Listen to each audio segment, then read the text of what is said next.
Welcome to Deep Drinks Podcast, where the drinks are deep and the conversations are deeper.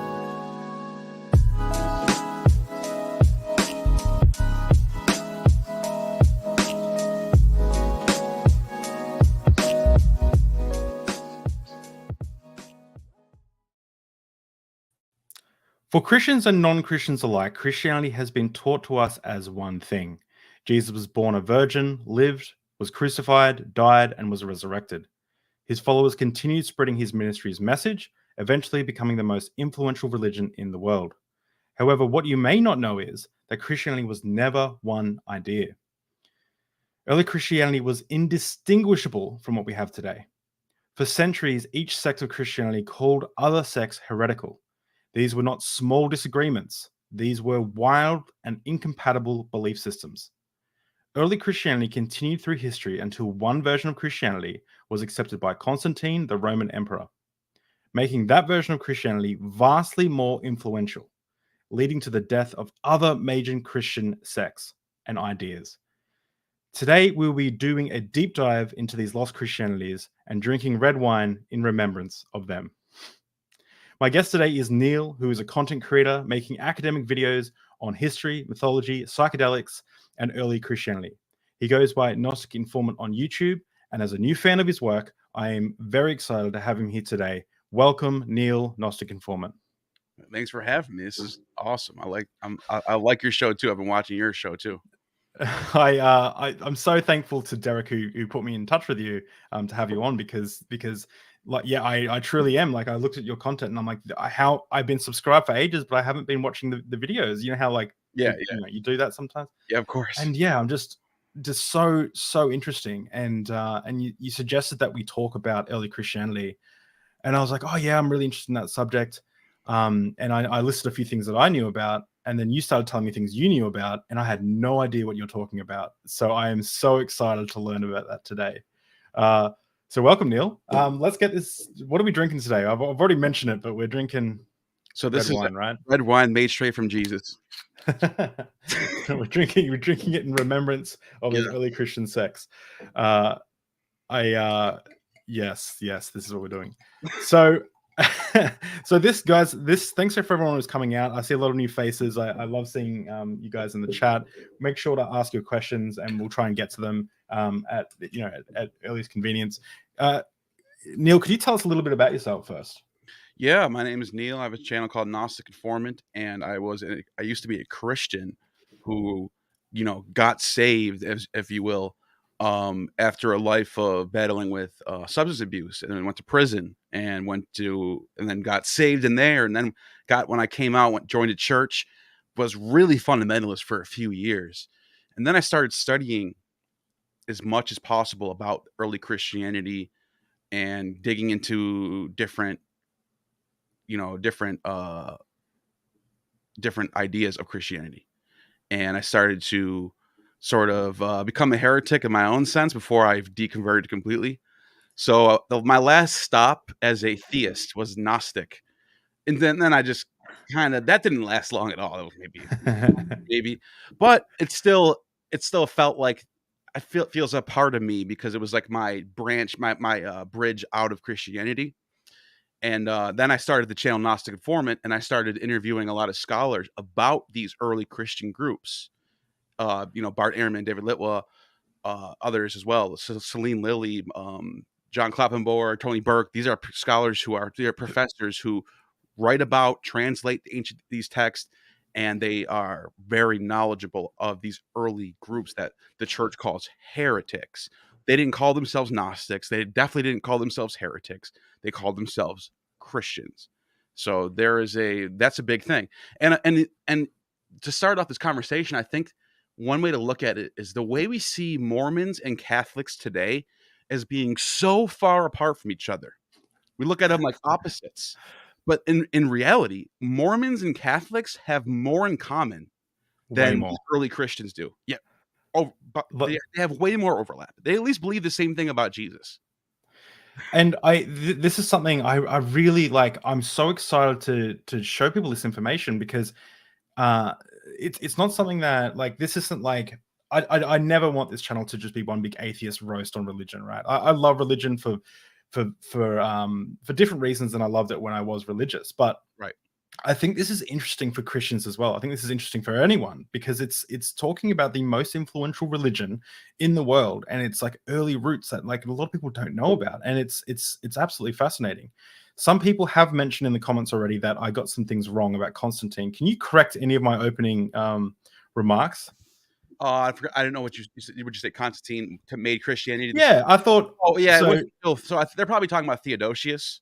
yeah, okay. Constantine got converted, but Yeah, you know, there was that other Sol Invictus religion was still a thing. Neoplatonism was still a thing, and then like a couple decades later, towards the end of that century, Theodosius comes in, and he's the one who really said, "Okay, it's Christianity from here on out." In fact, we're going to shut down the temples, shut down the libraries, and not only that, if you're not even this certain type of Christian, we're going to go yeah. after you. And he actually sent out people to go and kill and search for some of these Christian groups that we're going to talk about.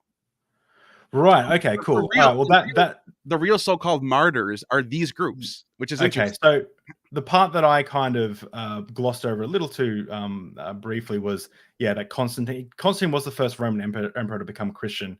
And I've heard arguments that it was because of, I think Bart Ehrman talks about this, Professor Bart Ehrman talks that it was Constantine's acceptance of Christianity that was really the pitchfork in the road. So maybe that's where I got that information. That's common. Everyone. But hey, I'm here learning today. This isn't me telling what I know. This is me learning. Because Gnostic Informant knows. And I'm not like an expert. Like I'm not like a PhD. We're both just professor, but I am comfortable with this conversation because I'm in it so much. So you know, obviously, don't take me as the authority of this stuff.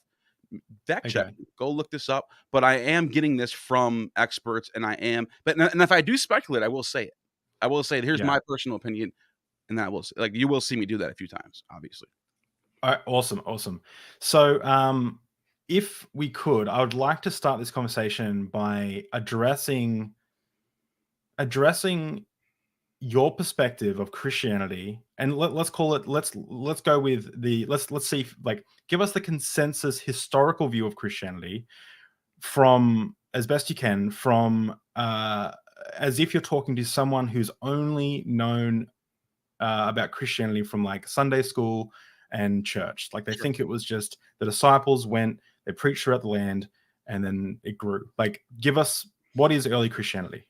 Yeah, so the church perspective is that Jesus taught 12 disciples, and you know, he died on the cross and resurrected, and then told them to go out to the ends of the earth and teach this message. And they all took that message and taught everybody in the Roman Empire, and they were persecuted for so many years, and there were martyrs, and it was poor Christians for 200 years. And then magically Constantine gets converted, and there's only one line from Constantine to Jesus, and it's just perfect. There's nothing else. That's what you hear from the church. But in reality, it's completely different. The reality is we have no idea what Jesus said. We don't know what his actual beliefs, his actual sayings were. We don't know if there was 12 disciples. We don't know any of that. We know that when we start to see actual texts pop up, they're all different. They're all like wide ranging. The people in Alexandria, Egypt, there's Sethians there who believe in transmigration of the soul, which is reincarnation. And you have people in Phrygia that think that there's like some sort of synchronistic idea of the Christ that's sort of like Addis, and we'll get into that too. But like basically what I'm saying is when we start seeing documentation of Christians right off the bat, they're just wide ranging and different. They're not like they're not coherent, and like there's not like a core orthodoxy or anything like that. That's not even a thing until way later. Right. So I understand that we have the four gospels, Matthew, Mark, Luke, and John. They're anonymous, right? I know that much, that they're anonymous, and they were written somewhere between, I think, 40 years after Jesus died to 70 years after Jesus died, right? Yeah. They don't claim to be written by eyewitnesses. I think John says that he's talking to someone who was an eyewitness that is reliable. But besides that, we don't know who wrote these gospels, like explicitly. That's like a known. Yeah. Like I don't think anyone really argues with that. Although there are a few people who do argue with that, but majority of scholars don't argue with that. They're anonymous. Are there any other writings from that era that could be considered that didn't get canonized into scripture? Well, I would say 2nd century, we start seeing a lot more gospels. Like there's a text called the Gospel of Peter, and this one was really popular, and it almost made the canon. This was very close to making it into the canon. And there in this text, there's a giant talking cross, a wooden talking cross that has a face and can talk. And just I wish so badly that this would have made the canon. Because can you imagine apologetics trying to figure this thing out? And they would. That's how apologetics. Oh yeah. Figure it. Oh, God can do anything. He can make anything talk. Yeah. What do you mean? Well, you have talking snakes, then I mean, that's what I'm saying. This is not anything crazy, but like it didn't make the canon. But if it did, I would just love it because it would be one of those easy. You guys have talking crosses, guys. But like this was not considered heretical until later on. This was one of the popular texts. There's also Gospel of Mary, in which Mary Magdalene, she's the one who receives. She's the highest disciple out of all of them. She's the one who receives the secret message from Jesus himself that the other ones don't know. And they're all attacking her. And then I think only Peter comes to her defense. That's an interesting one. There's also a Gospel of Judas. And Judas gets told beforehand, listen, man, there's going to be 12 disciples. You're going to be called the 13th, and they're all going to hate you, and they're going to oppose you for the ages. But you are doing the most important job, and you have to do it. So Judas knows this secret knowledge, and he has to go through with it. And so this one flips everything on its head. Whoa! So I do know. Is there like? I know there's an early gospel somewhere where it actually talks about Jesus as a child as well, like doing miracles as a child. Which one was that? That's the one where that's the infancy gospel. And in that text, Jesus is like a child wizard who kills another kid. Like literally he pushes him off doesn't he push him off like a tell us about that. Tell us about this infancy. I don't know exactly all the details because it's been a while since I've looked at it, but yeah, in that text there's Jesus as a kid, and he's just like this whiz kid, this like super smart, like genius, magical wizard kid, and like Harry Potter. Yeah, they're like picking on him, and then he like shows off his magic, and then kills the one kid, and they're all like, "Oh shit, let's get away from this kid."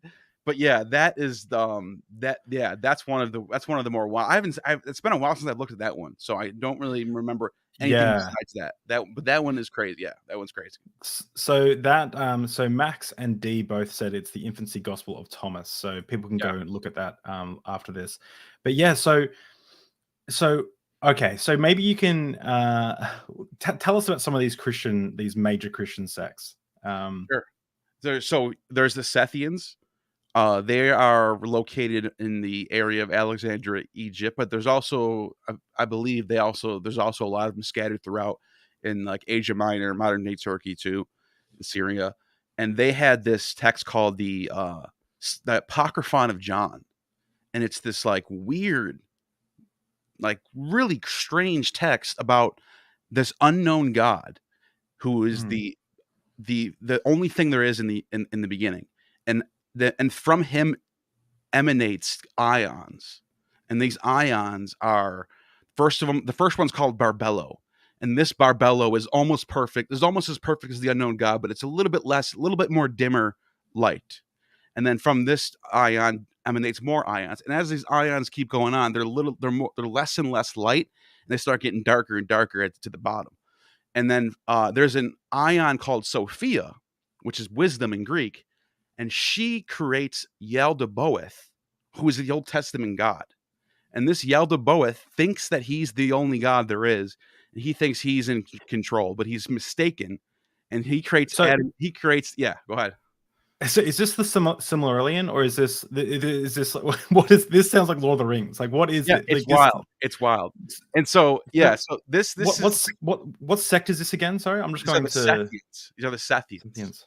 And this is their central text, and it's completely their cosmology and their theology has nothing to do with like what Christians today are talking about. It's completely different.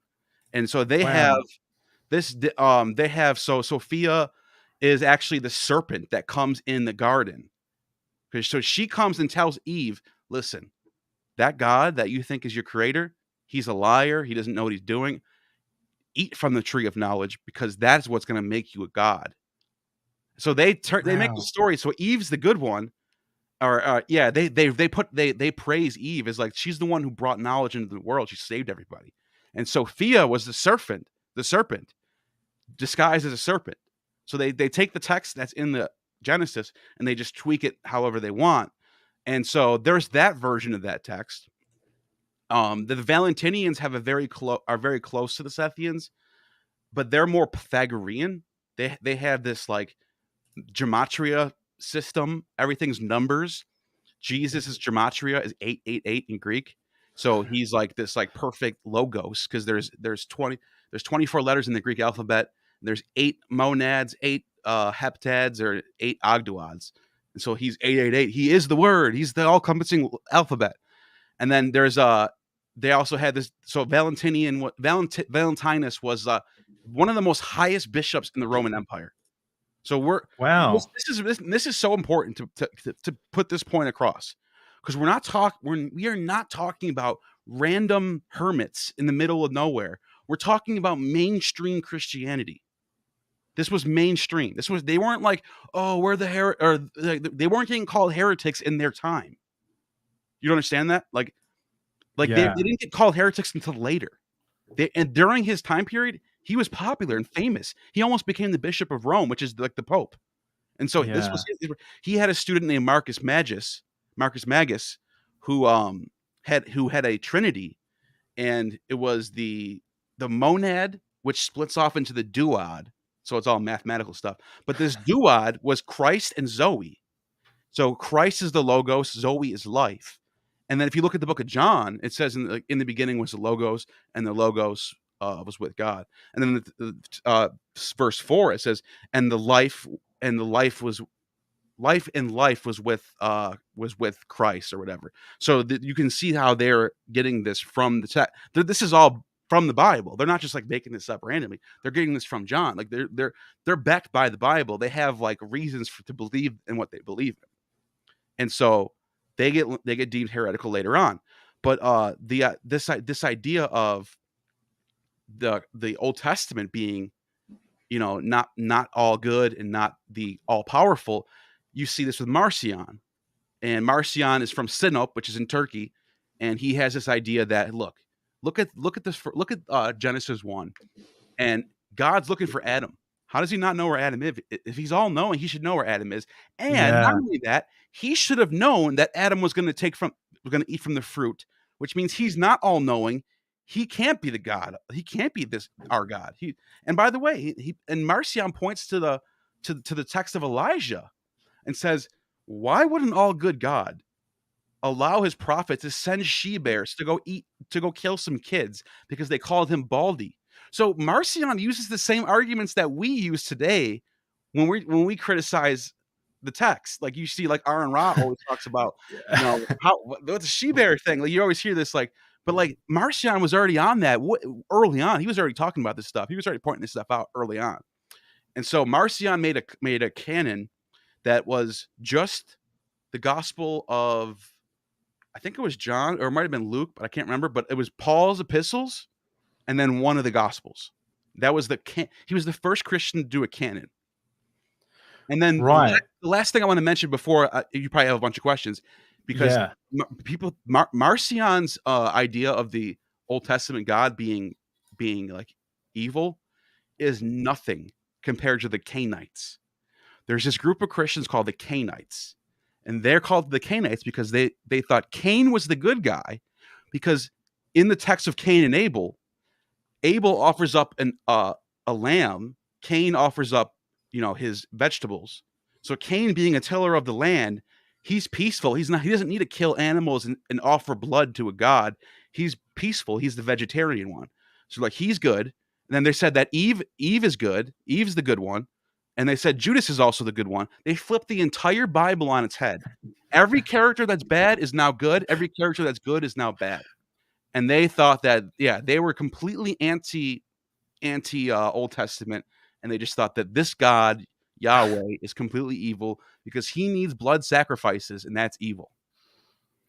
So for a Christian who has gotten this far in this already without turning off, for someone who's watching this as a Christian, they may be thinking, how on earth can they get these things from the scriptures? These are wild, these are crazy. But I want to point something out to you. Sure. This is something that I struggled with while going through ministry college when I was learning about the Bible and things like that. That is that Jesus told his disciples, they were walking out of the temple one day, and Jesus told his disciples, "Look at all these stones. All these stones will be torn down and destroyed." And the disciples were bewildered. They're like, "When is this going to happen? This is the temple, right? This is before this is when God lived, in the temple, right? Or maybe not, but anyway, it's a temple, big deal." Yeah. And they go, "Tell us, when will this happen? When will be this happen?" And then Jesus goes on to describe the end of the world. He just goes on to say, the sun will be turned to black. You'll see the Son of Man coming in the clouds. Every knee, there'll be famines and earthquakes in various places, et cetera, et cetera. He goes on to describe it, and then he says, "You'll be put to death on behalf of me, and then the end will come." He then says, "I tell you the truth. This generation will not pass away until all these things happen." In another retelling of this story, in another part, he says, "I tell you the truth. You shall not taste death until all these things happen." So that's what it says in almost in every translation that I've read of the Bible. Like, it's exact, right? This generation will not pass away until all these things happen, until you see the Son of Man returning on the clouds, so you see in great glory. People will not taste death until they see the Son of Man coming on the cloud. Now, current Christians get around this by thinking maybe the word generation meant race of people, like the Jews, or maybe the second death, you will not taste death until you see all these things come. Maybe that's talking about when people die and then they're resurrected, and that's the true death. It's like a second death in heaven or something, right? Right. But that's not what the text says. Right. And if you can read the Bible to see the exact opposite of what it actually says in plain reading, in every translation, that, I tell you the truth, you will taste death, and it'll be 2,000 years at least before you see the Son of Man coming on the clouds. You translate to say the exact opposite. I tell you the truth, this generation and 10, 20 other generations will pass away, until, if you can translate to say the exact opposite of what it actually says, like that's absolutely wild to me, right? And that was always a big stumbling block for me. That's what they were doing then. That's what they're doing now. And so you're like, okay, well, how are these Christian sects getting these wild ideas? Well, Christians are still doing it today. Exactly. They're still translating the text to be the exact opposite of what it says. They see that's however they want it. They're putting themselves onto the text rather than taking the text for what it is. They're putting their own minds. They're putting their own minds onto it and reading themselves into the text. That's why you have these Cainites who are Pythagorean vegetarians who see it that way, or you have these Valentinians who think that Zoe is another character in the Gospel of John, and you're like, wait, what, another character? Well, yeah, it does say Zoe. That's the word for life. You can make that a noun if you want to. In the Greek, there's no capital letters. It's like you could make that a noun, I guess. So there's ways to play with the Greek, and then once you play with the Greek, then you can sort of translate it however you want. Especially when he's translating Greek into English. Now you have a lot of options. In fact, yesterday, this is crazy, I had on Robin Faith Walsh, and she told me that this is a new discovery in scholarship, is that in the Greek for Paul's epistles, every time where it says faith in Jesus, it actually might be saying faith of Jesus, which takes Jesus down from being the godly type, and it's his Jesus' faith in God that they're And then another thing she points to is that when they're talking about the faith of Abraham, it's the same Greek text, exactly the same. But for some reason, when it gets to Jesus, they change it. It's translated as faith of or faith in Jesus. So that Right. changes everything. And there's early Christians early on, the Ebionites, for example, and a couple other groups that didn't think Jesus was God. They thought he was Okay. a man. And so that they Let's can get. see it that way. I want to run through some of these early Christianities as written about in Lost Christianities, and just get your. And we'll hit them like one at a time, and when we can like do a deep dive in each one of them. I just want to touch a few comments first. Someone, Dronknar's Forge, said, "Look up the Wandering Jew." So this is actually an apologetic that was found about the fact that those will not taste death until they see the Son of Man coming in the clouds. There's this like. The Wandering Jew is a mythical mortal man. That's like he's still a Jewish person alive today who's just like 2,000 years old, walking around. Like there's stories about this. Like people have tried to harmonize this by coming up with stories like the Wandering Jew. There's a story like this in Islam too. There's like oh sages, really? Yeah, there's sages that are like 800 years old or something, like they're 1,000 years old or something. Oh wow. Do you know much about Islam? Well, not that much. Just Yeah. basic stuff, like a little bit. I've read the Quran actually from cover to cover, so I do know. Yeah. I do know what the Quran says, but I'm not like a scholar in Islam or anything. That's the Quran's really short. It's very quick read, easy. Yeah, I was gonna I read the Quran as well a couple of years ago. I become friends with really good friends with a Muslim friend, and she, and I was like, well, I'm gonna read. She was going through she might have been going through Ramadan or something, but I was like, I want to read this. I was blown away by the Quran, to be honest. I thought some parts were incredibly beautiful, some parts were horrific. Yeah, but it's a good it was I was surprised at what I think I had a really good translation, but I was surprised at like how much more peaceful it was than I thought it was going to be. Like it's no more barbaric than what you find in the Bible or anything like that. Like it has its moments, but it's like just it's exactly like the Bible. It's like there's just some moments where you're like, whoa, what do you mean go and kill the pagans? But then like most of it's just like, Allah, the most merciful, the most great, the most mostly that. That's like 90% of the Quran.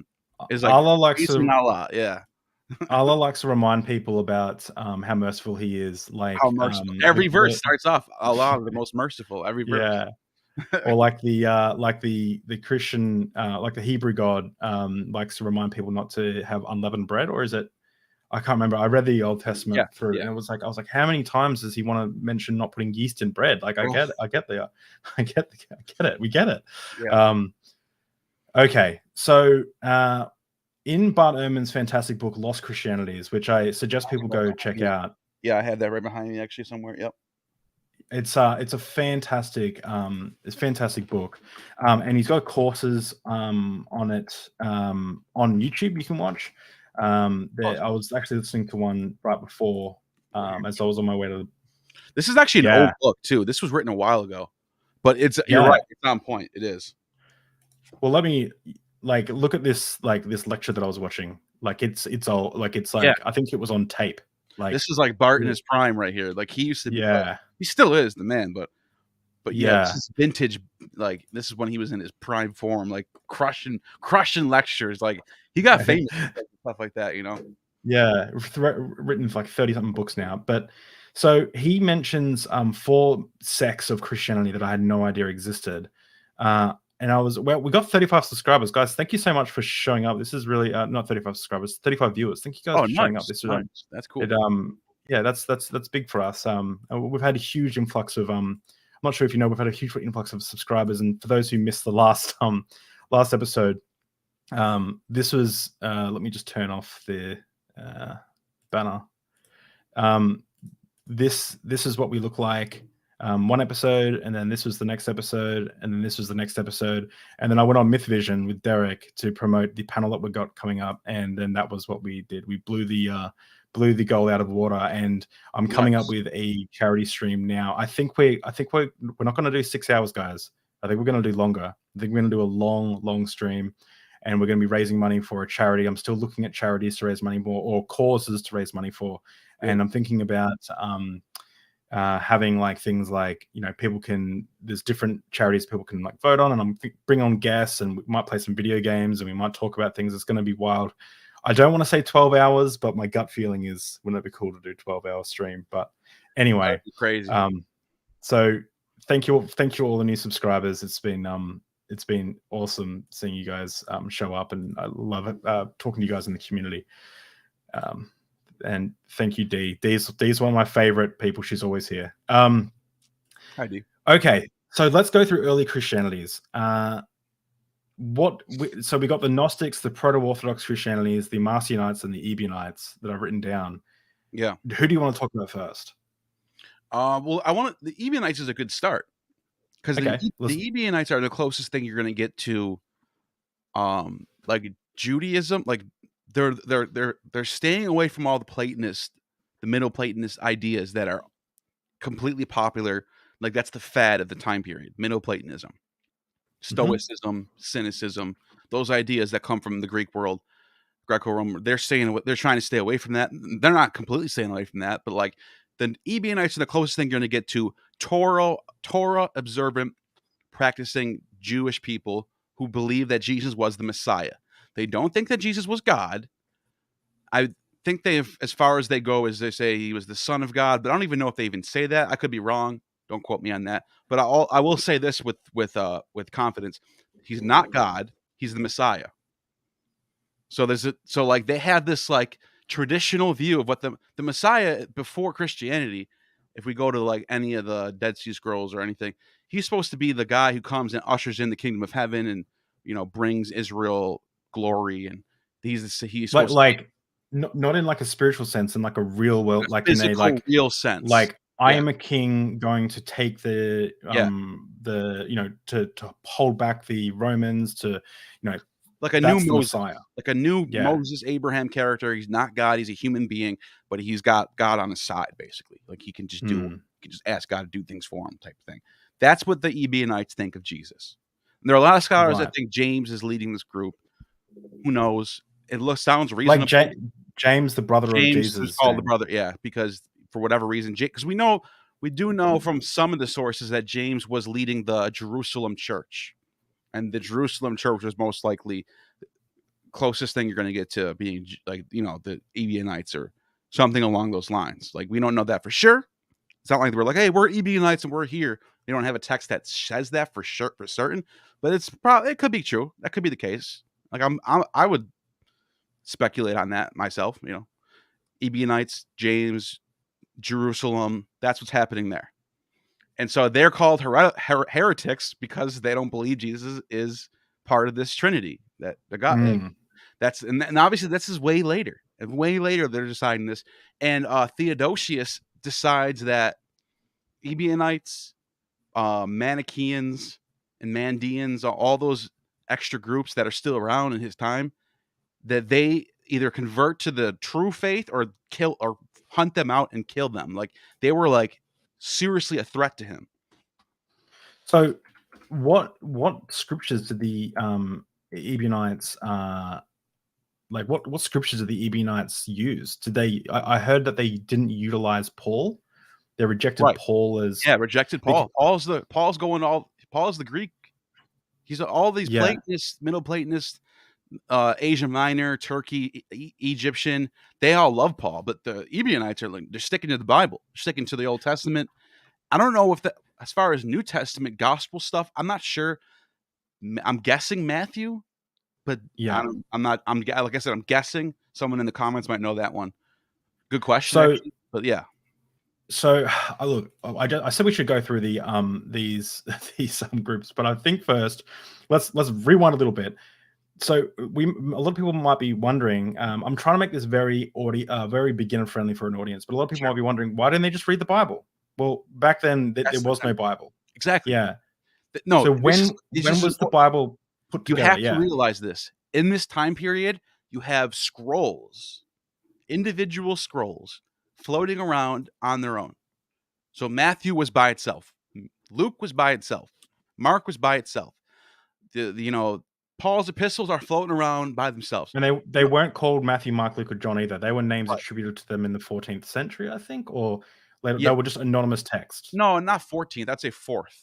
Oh, fourth. But also, everyone, make sure you go and fact check everything we're saying, because Yeah. like this would be a good jumping off point to go research where we got things wrong. That's true. Yeah. Yeah, because I'm gonna make some mistakes here tonight for sure. Yeah. But neither of us are doctors or yeah, I'm not the authority on this stuff, but I just I'm very much into it, and as far as like this is one of my areas that I'm talking about a lot on my channel. But no, that's a good point, because these texts are floating around by themselves, and there's different communities have access to certain texts, so they're reading whatever they have, and so yeah, that's that.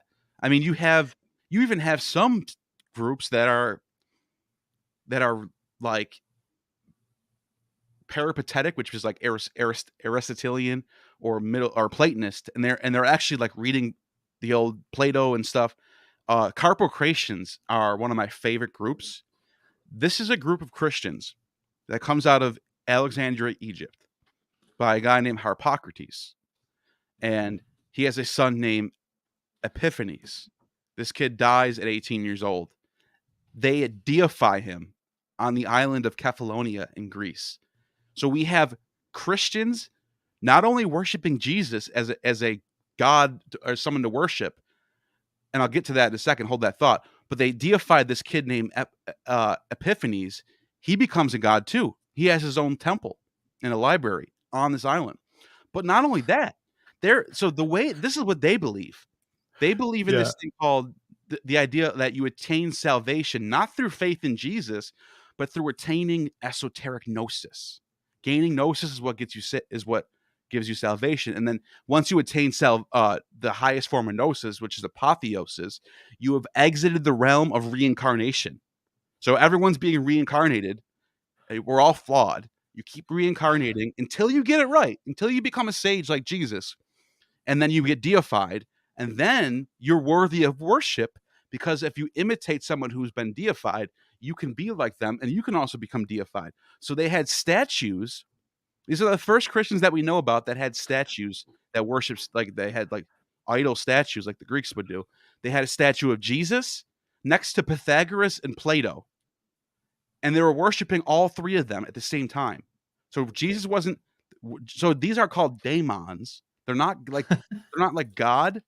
They're not like they're not like Zeus, but they're like people who started off human, who attain godhood through gnosis. So you have them, they're worshiping Plato, they're worshiping Pythagoras, they're worshiping Jesus, and they're worshiping this Epiphanes. I believe Aristotle had a statue too. But like this is the whole Greek side of Christianity that we forgot about. And they're not crazy. They don't care about the Old Testament. They're like, who cares about that? That's just another, like they see they're looking at the ancient world as every text is something we can look at and use from. Like you can see there's a group of Christians that have a text called the Epistle of Zostrianos. They're sayings of Zostrianos. And Zostrianos is the grandfather of Zoroaster. So like now we got Zoroastrians coming in the mix.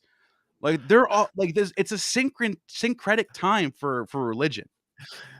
It's like it's so wild. So as I take another sip of this beautiful wine, when was the Bible canonized? So it looks like with a quick Google, it was the 5th century. 5th century, yeah, that's right. 5th century, yeah. And I was talking to Jeremiah Coogan about this. Oh, it says 363. Sorry. Yeah. Okay. 4th. Yeah. I was talking to Jeremiah Coogan about this, and he said by the time this comes around where they're canonizing, it wasn't like they sat there in like the heat of the moment and decided on the spot. By the 4th century, it was already becoming like there was already a network of bishops and like Christians that had like financial resources that were above all these other groups that sort of had this elite status, and they were the ones who sort of veered into this what we call orthodox. Mm. And then like it happened slowly.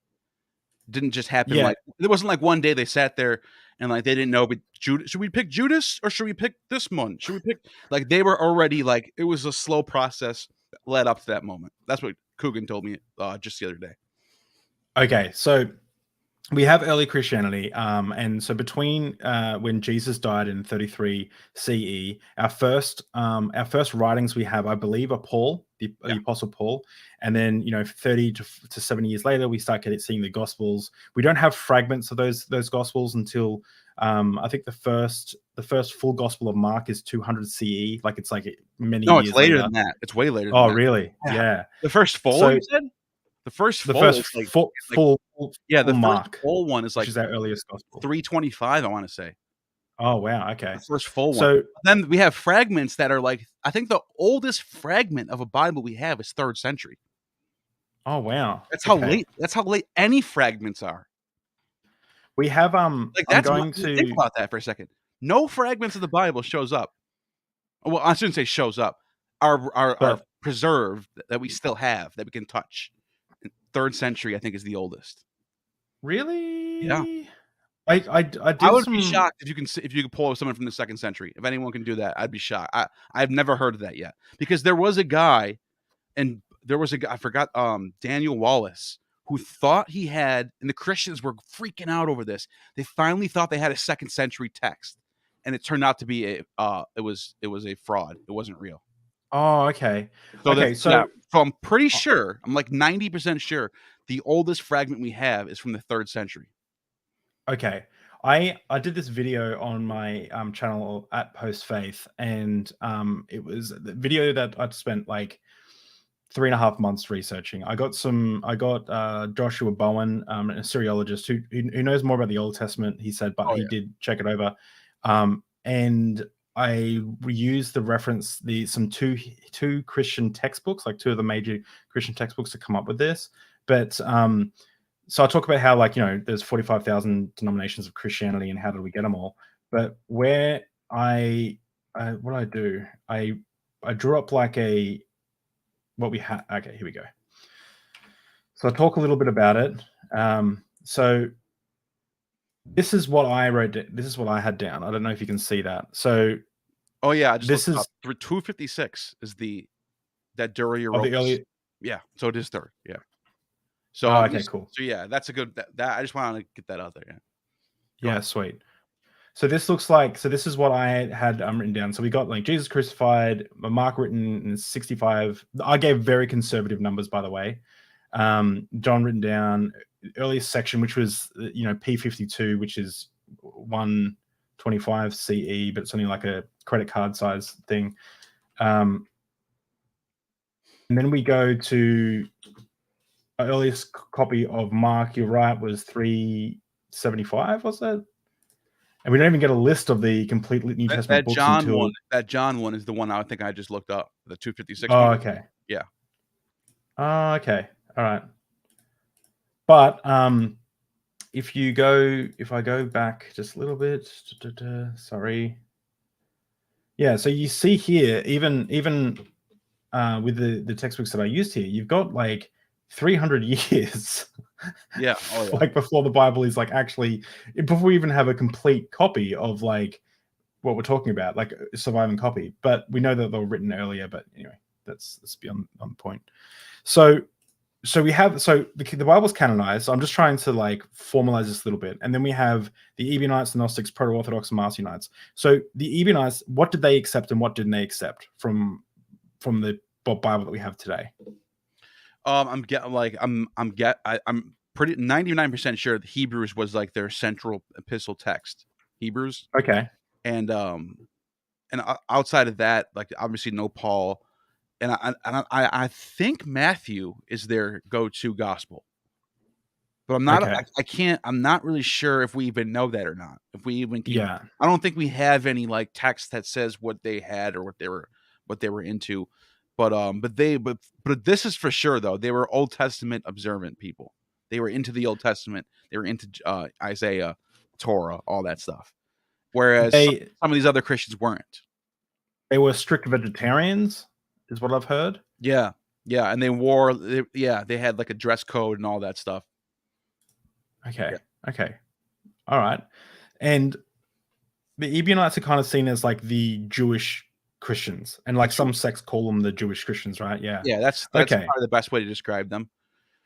Awesome. Whereas on the flip side of that, if you want to go complete opposite to what we see with them, there's a group called the Nasenes. That word Nas means snake in Hebrew, and they have a leader. They have a leader called the Nasene preacher. They are in Turkey, which was Phrygia back then, and they thought that all these old gods, Osiris, Attis, Dionysus, Orpheus, even who's not even a god, he's a person. They thought that the Christ was living through them, and that what they were really trying to find when they were worshiping these older gods, in like Osiris in Egypt and Attis in Phrygia, they were really looking for the Christ, and he's the real one. But they have a hymn to Attis. This is from the Nicene preacher. We don't know his real name. We just know him as the Nicene preacher. He was super famous in his time. Everyone loved him. He was super popular. And he had a hymn. It was a Homeric hymn to Attis. And he just crossed off the name Attis and put Jesus on it, basically. So they were singing this hymn to Attis, and they were applying it to Jesus. So these, instead of having the Old Testament like the Ebionites, they're looking at Greek mythology stuff or Egyptian mythology, and they're applying that to Jesus. I'll fix this in a second. So yeah. So there's a lot going on there. They were so different from each other. Wow. So it's so wild. It's just so wild to me. So we have the Ebionites. Then the next sect that we have is the Gnostics that I've written down. The Gnostics are probably the most popular. Is that right? Like of the that's the thing. The when we say Gnostic, we're probably talking about Sethians and Valentinians. Yeah. Or even Carpocratians, because the term Gnostic, nobody actually called themselves Gnostics, by the way. So I'll go through what people mean when they say that. So I talked about Sethians already, and their text is that Apocrypha on John. The Valentinians, same thing. These are people who don't think that faith comes from, or salvation comes through faith. It comes through gnosis, which is where you get Gnostic. It means knowledge. Carpocratians, I just mentioned them. They believe that when you attain the highest gnosis, you escape the hold on one second. You escape through the reincarnation cycle, and you come through and you become a god. So everybody's journey is to becoming a god. Just like the knowledge. That's why the tree of knowledge is so big for them. You want to bite that knowledge because you want to start aiming towards being a god. The serpent never lied, they said. The Nasenes, same thing. That's why they're called the Nasenes. They're serpent. They said that Christ was the serpent on the cross, because in the Old Testament, Moses holds up the serpent on a stick when they're in the desert, and he saves them from the snake bites. He said, if you look at the snake, you'll be saved. Well, in the same sense, the knowledge of Jesus on the cross will save you as well. But you also, there was this idea that Christ is the serpent. So be like Jesus and you'll attain gnosis. So you have that. And then you have this group called the Basilidians. And this is probably your prototypical Gnostic. Like if anyone was going to call themselves Gnostic, it would be these guys. And they have a teacher called Basilides, early 2nd century Alexandrian teacher. And so he had this wild idea of it was called the Great Archon. And the universe started off with nothing, and then it sprang forth from the universe was this Great Archon, and his name is Abraxas. The logo of my channel, there he is right there. Go up one more to the right. That one, that's Abraxas. The logo of my channel, Gnostic Informant, is Abraxas. So this guy Basilides said that Abraxas is the Great Archon. Now, what does he mean by this? What is this? What's going on here? Abraxas he's like reality incarnate. So he has a gematria in Greek of 365 days of the year for a solar calendar. He has 7 letters in his name, which is the 7 days of the week. If you multiply the consonants and vowels, you get 12, which is the months of the year. So he's a time god, but he also has the head of a bird, body of a man, legs of a serpent, which means he's air, land, and water. So he's the elements and he's the time. He's everything. He's the all. But so, and the idea was that this great archon believed or decided that he realized, he got knowledge that he was not the highest God, that there was gods above him. So he teaches this knowledge to his son, who's at the right hand. And then Jesus, so in this, the Basilidians believed that Jesus, the same story, that he lived in Jerusalem or lived in Nazareth, got killed in Jerusalem, but they thought that in Jesus's lifetime, he wasn't teaching anything that you were hearing in the Gospels. He was teaching about this great archon. So they have a different belief on Jesus, that Jesus taught about the great archon, and it's the knowledge of ascension, to ascend and realize that there is a power higher than you, and you have to climb this ladder, basically. It's really weird and confusing, but that's just probably the best I'm going to be able to describe it. It probably made no sense to anybody, but it doesn't make sense. No, it's really that. So it's so rich, and so I just want to point out, again, reiterate, these are Christians, okay? Like a lot of people, like it's easier to compartmentalize these. It's like weird. Basilidian said he was a student of John. He said he was a direct. He claimed to be a direct student of John. So he's not he's not claiming to be some other thing. He's saying, one of his disciples, that one John, that's my teacher. And Marcion claimed to be a student of Paul. And so all these people that I'm naming are claiming to be like from the line of teaching that goes back to Jesus. They're not outside of, like, they're not outsiders. That's really important. Yeah, it's super important. So I just looked up, I remember when I did the course, Lost Christianities, I got given a PDF that like summarized each of the groups really well. And we're obviously talking about the Basilidians, who were Gnostic, but there are other sects of Gnosticism, obviously. Yeah. But I've written down some points that I'll just read out, and we can kind of comment on them as we go. But so Gnostic is dualistic, in that Gnostic religions were essentially dualistic, understanding all reality to be divided into 2 fundamental components of matter, which was evil, so physical bodies were evil, and spirit, which was good. The true God, the ultimate divine being, was complete spirit, and therefore was not only unknown to humans who acquired knowledge through their material sense, but unknowable. The divine realm, a series of myths, different myths for different Gnostic religions, explains how one spiritual god propagated other spiritual deities known as aeons. Is that right? Aeons, yeah. Which ages in Greek, ages. Oh, okay.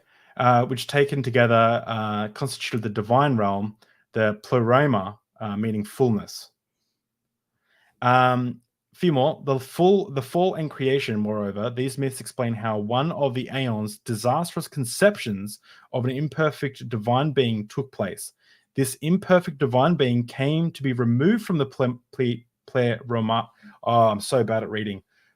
Pleroma, I've got dyslexia, I swear. And as an evil act, created the material world. So this material world that we live in today is like an evil place created by an evil deity. That's one thing that is like a common thread among all these so-called Gnostic groups, is that the material world is something to be against. It's evil. Mm-hmm. Flesh is evil. That's all. That's common thread throughout. Not even just the Gnostics, the Christians think this way too. The Christians are waiting for heaven. They're not waiting to, like, it's sort of a common, that's the common thread. The current Christians, it's kind of like a watered down version of this. Like, so they talk about, Gnosticism talk about a divine spark. The resident evil being captured the mother deity and imprisoned her here in human bodies. Humans have sparks of divine within them. The Gnostic system is designed to show how they can be liberated. So I heard Bart Ehrman say that it was seen as like almost a bad thing to bring children into this world, because you're creating material matter that then divine sparks would have to go into, right? To animate. It was actually common in Phrygia, which is where these Nasenes were, which makes sense that they're following Attis, because in the Attis cult, they had what was called the Day of Blood. It was on March 25th. Right, it's kind of weird. Right around Easter time, they have a Day of Blood. 3 days after the Day of Blood is the Day of Washing. So you have this 3-day thing happening. On the Day of Blood, they would castrate themselves. They would cut off their testicles and throw it away. And it was like devoting themselves to the God. But you have this idea in Christianity where you want to be celibate. You're waiting for the end of the world. Like, there's no reason to have children. Like, devote yourself to God now, and that's it. Like, forget about the world. The world is evil. And like, you know what I mean? And you see this mentality today, which is why it's very dangerous for like climate change for Christianity, because they don't care about the future. They don't care about the planet. They're waiting for any day now. The world's gonna any day now. It could be tomorrow. So it's not just the Gnostics that thought this way. It's current. So I used to make this really poor joke when I was it was when I was a youth pastor, or when I was nearly a youth pastor. I used to make this joke about climate change, right? And I used to say, because I didn't think too much about it, but obviously as a Christian, I guess I was more influenced to be not really caring about climate change, even though I don't know why that's the case. It just seems to be part of the zeitgeist, I guess, of Christianity. But so I would say that, I would say to everyone, I'm like, have you ever cleaned up your room? And they're like, this is a joke, by the way. Have you ever cleaned up your room? And they're like, yeah. And like, have you ever cleaned up your room when it's been really, really messy and it feels really good after that? And you're like, yeah. And it's like, yeah. And then I'm like, okay, so, and I say, so it feels better when it's been really messy and you clean it up, right? Yeah. And then I'm like, and God can do anything like just like that. To clean a messy room or to clean like an easy room, it's much easier. And he's like, yeah.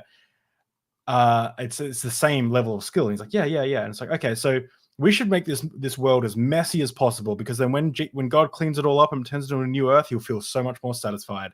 That was like the joke. Like, let's just pollute this earth. Wow. Who God's gonna love it, right? Like that. It was a joke. Yeah, God can do anything. It was stupid. Yeah, it was stupid, but it just showed the lack of care for the environment. For me anyway. Like I didn't take climate change to be serious, or global warming. Yeah, if you believe in Christianity, there's no reason to care about climate change. Yeah, this world is those two things conflict with each other completely. Either you're ready for the end of the world, or you're not a Christian, and then you care. And in that case, you do care about climate change. Shout out to my little brother who was going to go to university, and I said to him, Lenny, what good is a university degree in heaven? Right. And then he didn't go. And now, like 10 years later, he's nearly finished his 10 years later, he's nearly finished his university degree, and we laugh about, and I've gone to university as well, and we both laugh about how stupid I was. There's actually my church counselor at the time. I had a church counselor, and she said to me that she didn't go to university to get a psychology degree because she was taught by the church, don't go to university because Jesus is coming back in the next few years. And she said, don't believe it. Like, just go to university, because it was in the 70s that she was told this, right? So, and she was like, now at that age, she was 50. There's thousands of end times failed predictions by high level Christians that were famous in their time period, starting all the way in the first century until now. Like, wow. There's a list where it's crazy, and they're still doing it. Like, you still have like your whoever your famous Baptist Christian on YouTube today is saying, he's probably has a date somewhere that he's talking about. 2025. Don't worry, it's coming. That date's gonna come around, and then that guy will change it to something else. He'll figure out a way to make another one. But that keeps happening. Yeah. Same with I'm in talks at the moment having some Jehovah's Witnesses on, so that's going to be a wild ride, because they've officially predicted the end of the world like 10 times now, or more maybe. So just to quickly finish this off, divine sparks came through acquiring the true knowledge, where the spark came from, how it came to be here, and how to escape. So they didn't believe they didn't believe you got saved through what Jesus did. They believe that you got saved through gaining the knowledge. That's right. Yeah. That's the main thing that makes a difference between a Gnostic and a, today's proto-orthodox Christian. Yeah. Knowledge cannot come by natural means. However, it can come only from above if a divine aeon comes down to impart the knowledge. Christ in the Christian Gnostic systems. And types of human. This is the part that blew me away. The knowledge is secret. It is not for everyone because not everyone has a spark. Some people were pure animals. Others had some possibility of an afterlife through faith and good works, so normal Christians. Only some had the possibility of a fantastic afterlife in the return of the realm of God whence they had come, the Gnostics. So some humans were seen without divine sparks. They were just seen as evil. Yeah. Or not evil, sorry. They were just seen as, well, I guess they were because they were made of matter. They were just seen as like animals. Like they saw you as an animal. Like you were no different than the deer that just ran by. It's wild. Crazy. And I'm so glad that this didn't. Can you imagine the racism that would be around if this like stuck around? Like if this was like a mainstream, it would be horrible. Yeah. Yeah. And because of the body was a prison to be escaped, Gnostics adopted a particular ascetic approach to life. So they didn't believe in drinking fine wine. I imagine they were very cynical too. They were cynics. They lived outside in the elements. Some of them lived in the desert. Some of them lived on. There was a Christian who lived on a pillar for I forgot how long, for years, on top of a pillar, like the Roman columns. He climbed on top of one and lived on it, and had people bring him food and water. Do you know what he's called? I wonder if there's any paintings on it. Christian. Look up Christian that lived on pillar. It'll come right up. That's amazing. It's years too. It's a long time. What's even amazing is this. You find him. What is this image? This is so. That's him with this big serpent around him too. That's funny. So his name is Simeon, and he lived on what is it? How long does it say? It says for 37 years. 37. No, that's probably true, because it was he was so famous. People came from all over the Roman Empire to see him. Is this can't be the actual tower, can it? It might be. I don't know. I'm not really sure. It could be. We'll see what it says. See, there he is. He's sitting on his. This is Christianity, guys. This is Christianity. Like I'm just trying to highlight. This is what I do on my channel. I try to highlight the early Christians were into some crazy ideas, and it just kind of calmed down. That's all that really happened. It just kind of calmed down, because you want to know why? Because the Roman Empire corporatized it. The first corporation is the Catholic Church. It operates exactly like a corporation does, because you know how if you become a corporate, you become a franchiser of like a McDonald's. You have to do what McDonald's wants you to do, and you can't just start. And this is how the Catholic Church is. Like it's a corporation. Yeah, they corporatized it. Wow. But like before that corporatization happened, there was wild ideas floating around, and these are people that believed in Jesus, that were Christians, just like you would call your, inspiring philosophy a Christian. Like these are just Christians. Yeah. They're not like, hey, I'm a Gnostic. Like that's why I try to hammer that point out. Like because the Gnostic thing is like it makes them a different religion. They're not. They're the same. It's the same religion, just different views on the religion. You know what I mean? Mm. Just like a Baptist and an evangelical are two different, but they're still Christians. Like it's just like that. Michael Jones of Inspiring Philosophy is a friend of mine, and he's been on the channel before. He's a great guy. Yeah, I've had him on my channel, so he's good. Yeah, he's cool. I think I'd be interested to get his perspective on this conversation, because what I think. Oh, what did he say? I couldn't get him to get I'm like, so what makes you think that the orthodoxy is the true way that Jesus wanted everyone to? What makes you believe that? Like what? And he just was like, well, I don't really know. I just kind of like, he's like, if God's in control, he's going to make sure the right one wins out. Oh gosh, sure. Okay. Really? Gotcha. Yeah. He says something. You really say that? He says something along, I'm paraphrasing, something along the lines of like, the right one would always win out no matter what. I'm like, okay. Yeah. Cause like, you don't know, for all you know, Jesus could have been the guy on the pillar. He could have been like, that could have been the type of Christian he wanted you to be, you know? Yeah. Everyone, make sure you go subscribe to Gnostic Informant. The and listen to this conversation. I'm sure it would be awesome to Yeah, we were talking listen about to. Saturnalia, and because he made a video that Saturnalia has nothing to do with Christianity. And I'm like, Yeah. I don't know about that. But I did say I agree with him on some, because some people have their anti-Christian bias that want to say Saturnalia or Christian copied Saturnalia. Christmas copied. That's not true. Christmas didn't copy Saturnalia, but they do borrow some elements from the tradition of the holidays, of like decking your house with wreaths and giving presents. And I wanted to like, talk to him about that. And he was we had a good conversation about that. He's cool. He's a cool guy. Like I've mentioned before too that he's a Christian apologist, and every time he comes on, we're drinking scotch together. And then there's a Satanist that wants to come on. He wants to drink tea and bake me pumpkin scones. So it's just this. I love this dichotomy that I've created on Deep Drinks, where the Christian apologist is like straight scotch, and the Satanist is like tea and scones. It's so good. But so make sure you go subscribe to Gnostic Informant. Links in the description. And also, I just wanted to quickly shout out the channel, my channel. We're doing some really cool stuff. I've got some more people I haven't announced coming on soon. We've got Dr. Jennifer Bird talking about holy gender, I've had her on a bunch of times, sexuality and marriage, and she's going to come on before we do the panel on slavery. And the panel, the little thing that you see at the bottom, make sure you subscribe and share. Major panel coming up.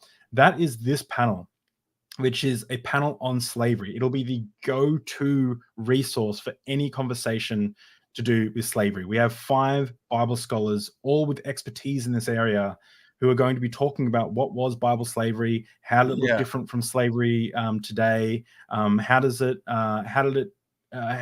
did the Hebrew version of slavery look like, what was early Christianity's response, Second Temple Judaism, and we will be addressing directly the apologetics found within the works of Jordan Peterson, Frank Turek, William Lane Craig, GotQuestions.com, Mike Winger, John McRae, Alan Parr, Paul Copen, Paul Wilson, Capturing Christianity, John Waller Wallace, Answers to Genesis, and the Southern Baptist Theological Seminary.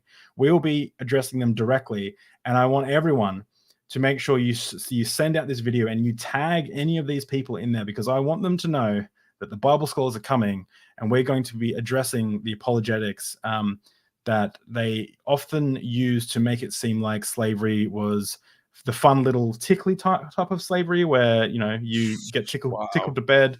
And you should see the way that Paul Copen talks about. Just to do a random aside here, I'm sorry, I get very passionate about this. Remember, these are human beings, people. That Paul Copen describes getting like having your slaves be passed on as inheritance to your children. The way he describes that in his book, okay, is a safe haven. Okay, so he's talking about someone owning a slave as property, right, and then passing on that slave as inheritance. Now, after the slave has paid off his debt, he can choose to leave. In this instance, not in all instances, but in this instance. However, if he wants to bring his family with him, that he's gotten, his wife and kids, he can't take those slaves are stuck there with the slave master forever, and he can choose to stay with them, but then as a result, he has to become a slave to the master for life, right? You can't retract this, and the way they determine this is they drive it all through the ear. And they're like you get tagged, like a cattle gets tagged in a yard. And then now that slave is the property of the slave owner for life, and can be passed on to that slave's children as inheritance. Okay, wow. This is in the Bible, right? This is the way Paul Copen describes this. Kidnapping slaves was also prohibited. So serving with Israelite households was to be a safe haven for any foreigners. It was not to be used as an oppressive setting, but offered economic and social stability. I'm doing this for every part I've highlighted. Fourth was seen that a Hebrew servant in Exodus 21:2 could well have been an outsider who came to the resident alien and to be released in the 7th year, presumably to go back to his country of origin. However, he could make the arrangement permanent if he loved his master/employer and wanted to stay under his care. Given the security and provision of the room and board the landless aliens. This arrangement could apparently be extended into the next generation. This setup wasn't to be permanent unless the servants chose to stay with the master. Perhaps many people would be reasonably happy to settle for being long-term or lifelong servants. Servants do count as part of the family. Once one can even imagine people who started off as debt servants, volunteering to become permanent servants because they love the master and his household. That is how it's described by Paul Copan in his book, Is God a Moral Monster? Absolutely disgusting, in my opinion. So make sure you go. It's literally living up to what apology means, like apologists. Yeah. Apologizing for how bad this is. Because that's not what apologetics originally meant. But like it's sort of like it's ironic how that word becomes an actual apology now for something. Like you're actually apologizing for how bad it is. Yeah. So we're going to have 5 Bible scholars, and we're going to be systematically going through exactly what this is. And I'm hoping that is an all-star cast, dude. That is. It really is. That's better than I've ever done in my entire channel ever. Yeah, the only way I pull this off is through Dr. Josh, who's Dr. Josh is great, amazing. So make sure I'm going to be constantly tweeting this out until I'm blocked by these people. I want to make sure that everyone knows that we're going to be addressing their arguments, and that we're going to be giving a consensus and historically accurate view of slavery in the Old Testament and the New Testament, and how that impacted the world. Like there were a lot of, just to wrap this up, there were a lot of people in the slavery of the Americas and Australias and in Europe and stuff who said, well, we have to be able to beat our slaves. We have to be able to beat them because the Bible says you can beat your slave. Right. As long as they don't die within a few days. Yeah, just don't kill them. Just don't kill them. You have to be able to beat your slave because what else did they have, right? Like you couldn't take away their payment because they weren't paid. You couldn't take away their food because you needed to feed them. So you had to be able to beat them. And these was the arguments that were given for the slave trade. And it's directly pulled from the Bible. It's a horrible thing to think about. And I'm glad that most Christians ignore that. That is wild.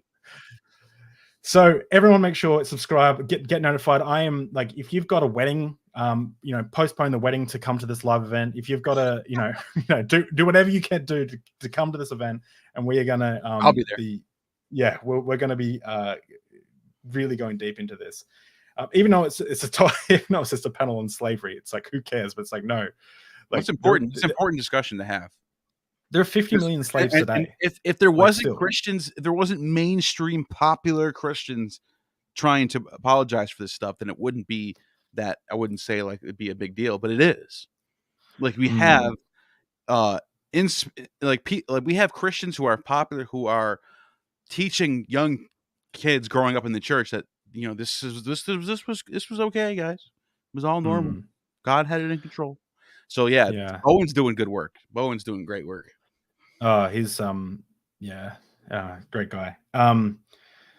Okay, so moving on to so we've gone through the Ebionites, we've touched on the Gnostics. What about the proto-orthodox? Did the proto-orthodox is that just what we see today, or did they have some different beliefs? Did they develop over time?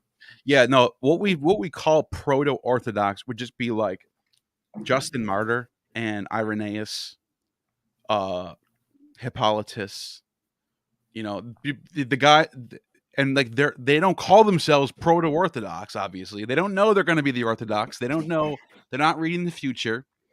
But because it's hindsight 2020, because we're looking back and saying the Justin Martyr's ideas line up with the later church, therefore he was the proto-orthodox. I personally don't like that phrase, because it's like it's implying that like certain Christians had it right, other Christians didn't. It's like Justin Martyr is the guy who said that we're worshiping Jesus the same way you worship Jupiter or Hermes or Mercury, or like don't pick on us. We're just poor little Christians. But like his ideas he becomes a saint, and obviously becomes proto-orthodox. But like at the time, they weren't calling themselves Orthodox; they were just Christians like everyone else. He had his own ideas; other Christians had their own ideas.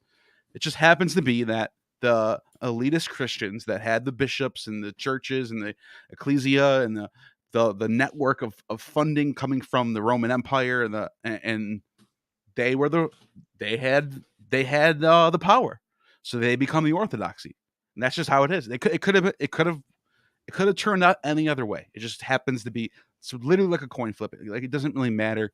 The hindsight is we're looking back now and deciding who was orthodox based off what the church decided. Yeah. So there wasn't like we are the proto-orthodox and they have like a little special like stamp. Yeah, no one ever said proto, because like they don't even know there's a church coming. They think the church is already here. They think all Christians are part of the church in that time period. You know what I mean?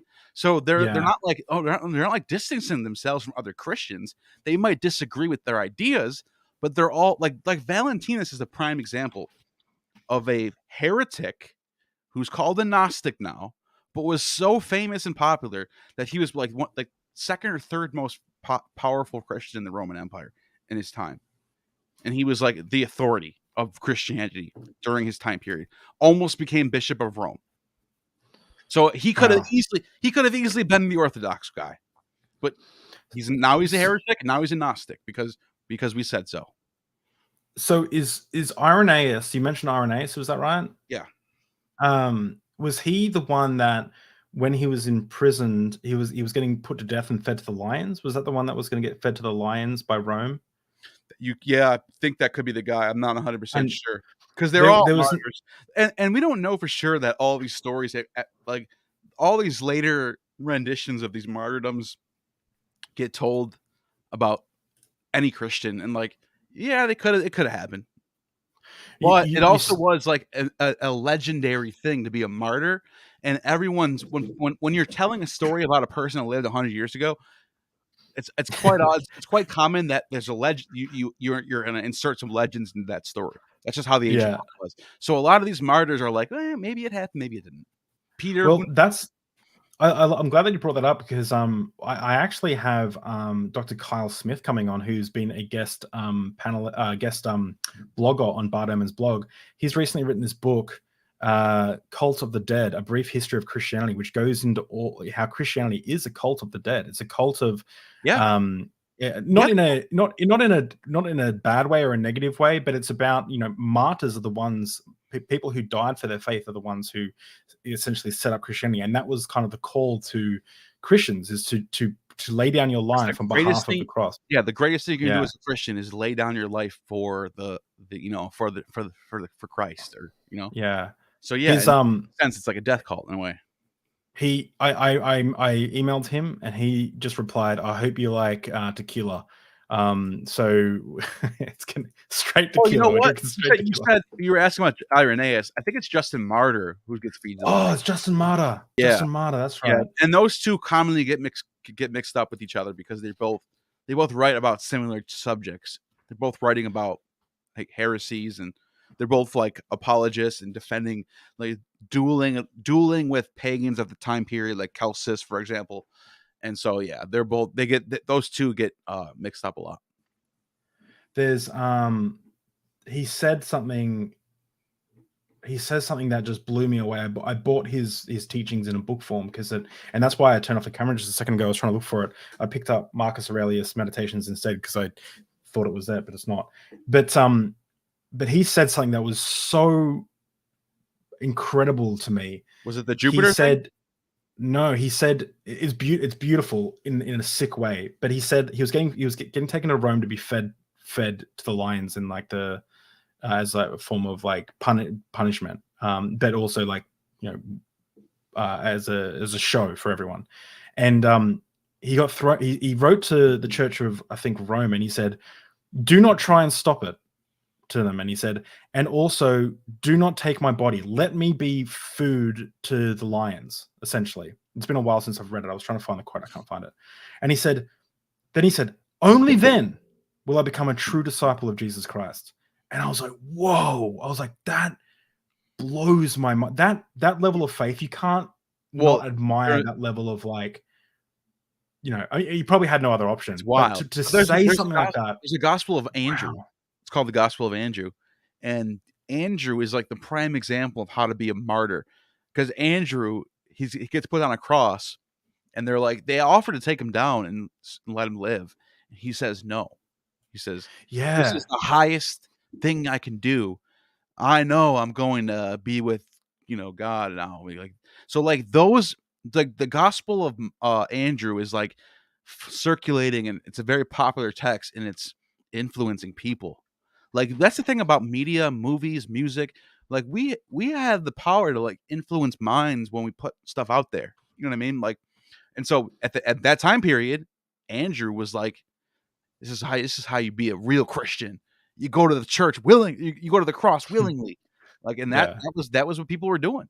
I thought it was cool. It's They yeah. I believed mean, it. it's hard not to get inspired by people who believe in their cause so much that they put themselves into these Yeah, situations. I don't deny that about Christians early on, that they believe, because a lot of Christians will say if they didn't really believe this stuff, they wouldn't be doing it. And I'm like, okay, I don't deny that they believed it.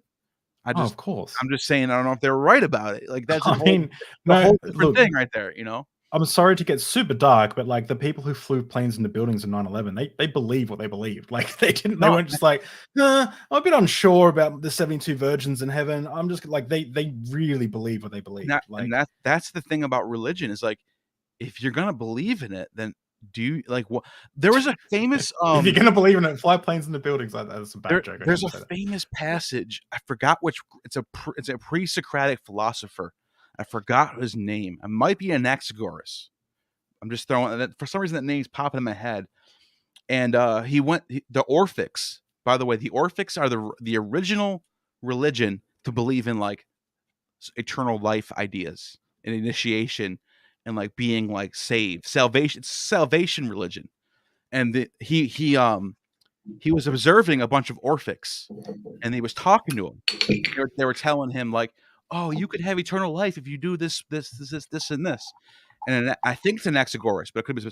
Well, I'll just say Anaxagoras. Anaxagoras said, "Then why are you still here? Why don't you just kill yourself and just go to your heaven?" And I love that text, because it's like if you really believe this, why aren't you like going? You know what I mean? Why aren't you going all to the wall? Like, why don't you do it? It shows you something about there always is going to be a little bit of a doubt, because like Christians are still living in this world, they're still attending their jobs, they still have their families, they're still planning for their futures, they're still doing all this stuff. But like, wait a minute, doesn't that mean you don't really believe? So there's this weird thing like that's a reality that a lot of Christians don't think about. Yeah. There's my favorite when I was I'm going on oh, this wine is hitting me. Oh my gosh, why am I Godless Engineers channel? Godless Engineer channel this week, but one of the funniest things when he came on this channel, he goes, "Oh, so do you guys have?" Because I was talking about my past with Pentecostal snake healers and Pentecostalism, and he goes, "Oh, do you guys have snake healers, in Australia?" And I said, "Oh, no, I think that's pretty much an American phenomenon." He laughed. He said, "Off." He's like, "Yeah, that sounds about right." But yeah, it's funny because like that's what the snake handlers do, right? Those go back to that goes back to the Nasenes. The Nasenes were okay, and the Nasenes, serpent people. I mean, Nas means serpent in Hebrew. They adopted this idea from the Orphics of what's called a Bacchic revelry. And in the book of Acts, you get this verse about everyone's speaking in tongues. And then the one guy's like, "Are they drunk?" But like that was a real thing that Christians were doing early on. And there was this idea of the Holy Spirit entering you, and then you are taken over by the Spirit, and you start speaking in tongues, and you can let snakes bite you, and you'll be fine because the Spirit has you.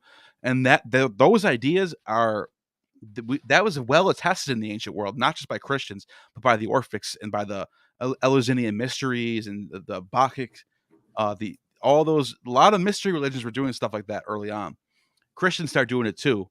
And you see it today with the Pentecostal people.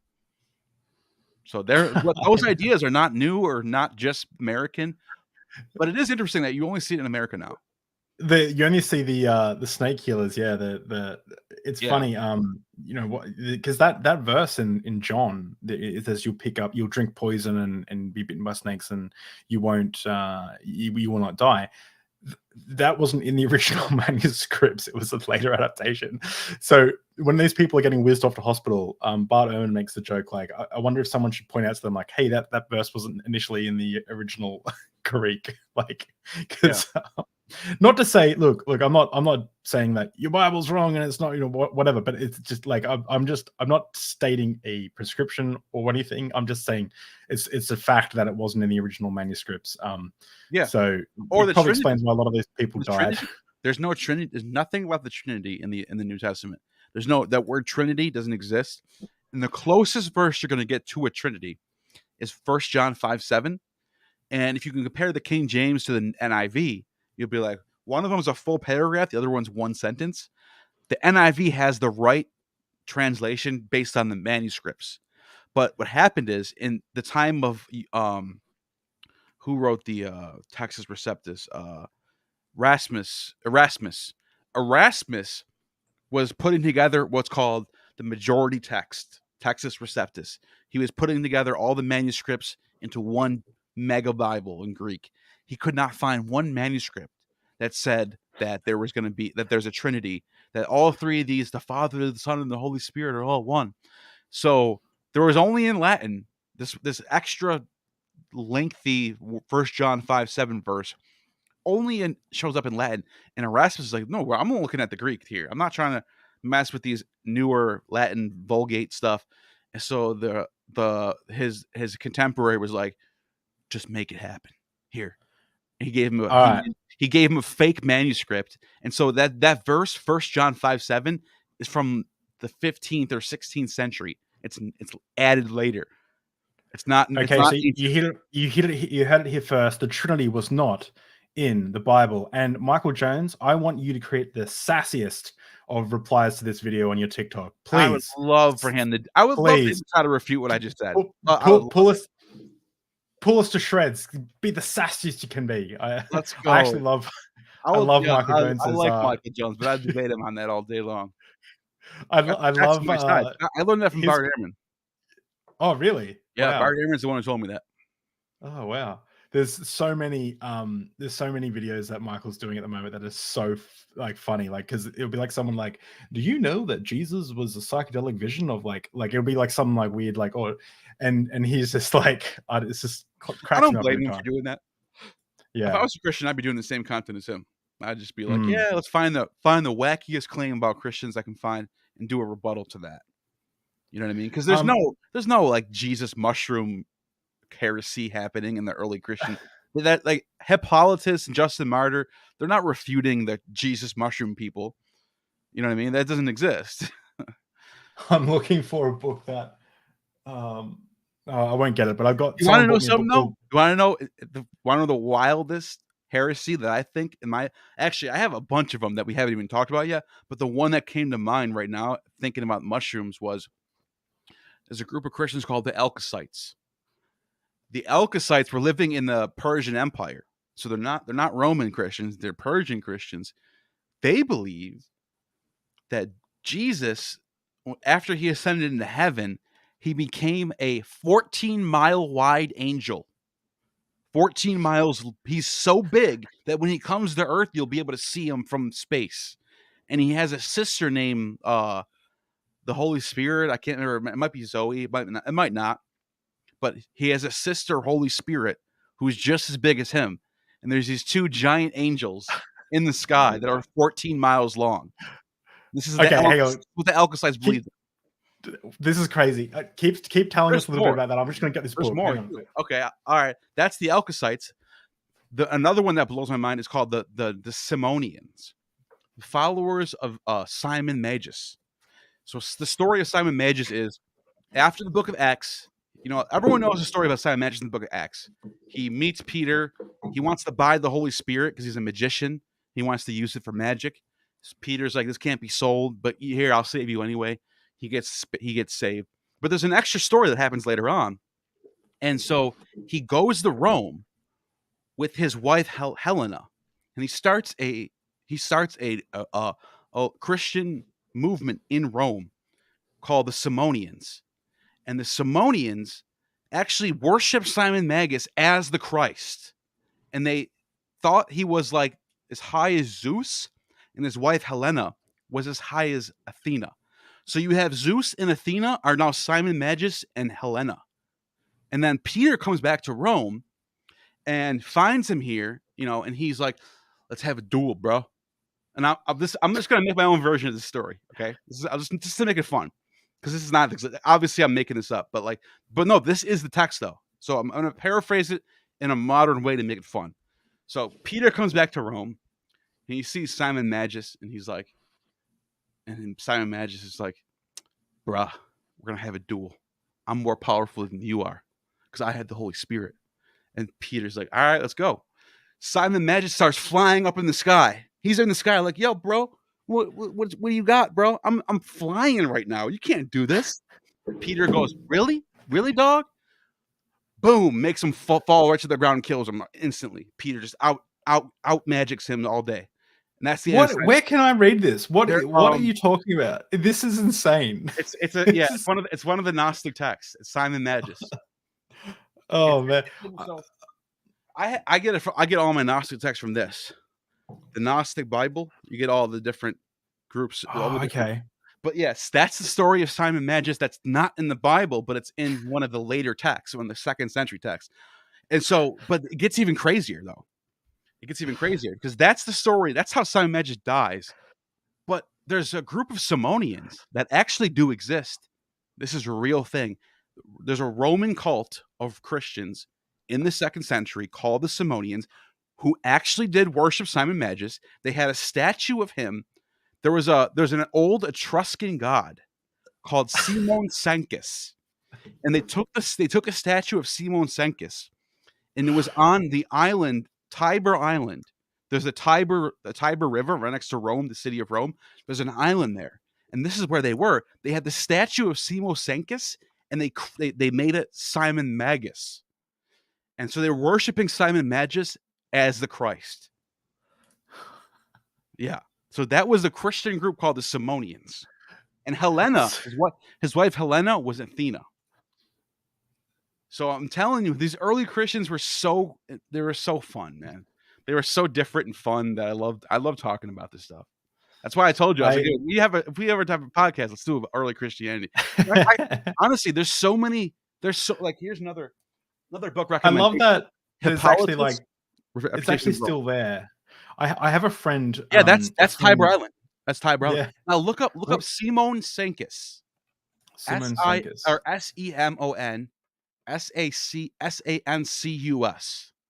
There's a Wikipedia page. Can you type it out in the private chat? Yeah. I have a friend who I met when I was doing game development stuff. She was an artist. And I paid her to do some stuff for us. And we've stayed friends ever since. In fact, when her and her husband came to Sydney, we flew down to Sydney just to meet them and say, like, hey, what's going on? She was really cool. She lives in Rome. She's her whole life. Well, at least in Italy her whole life, but she's in Rome. And she literally went to a school where she learned Latin. And I'm like, she has I think she knows 6 languages. I'm like, you motherfucker, you are so fucking cool. And when I was like, when I go to when I come to Rome, I'm gonna have to check out you're gonna have to show me around, because she just knows so much. She just knows so much cool stuff. Just to quickly shout her out too. Here's her. She does game development artwork and stuff. She's really cool. Really cool person. That's a cartoon version of what she looks like, but she's badass. But looking up Simon Sanctus. Here we go. Simon Sancus. That's him. So okay, just click on the one on the white one or whatever. It doesn't matter. That's okay. That is Simon Magus. They worship what? They worship that statue.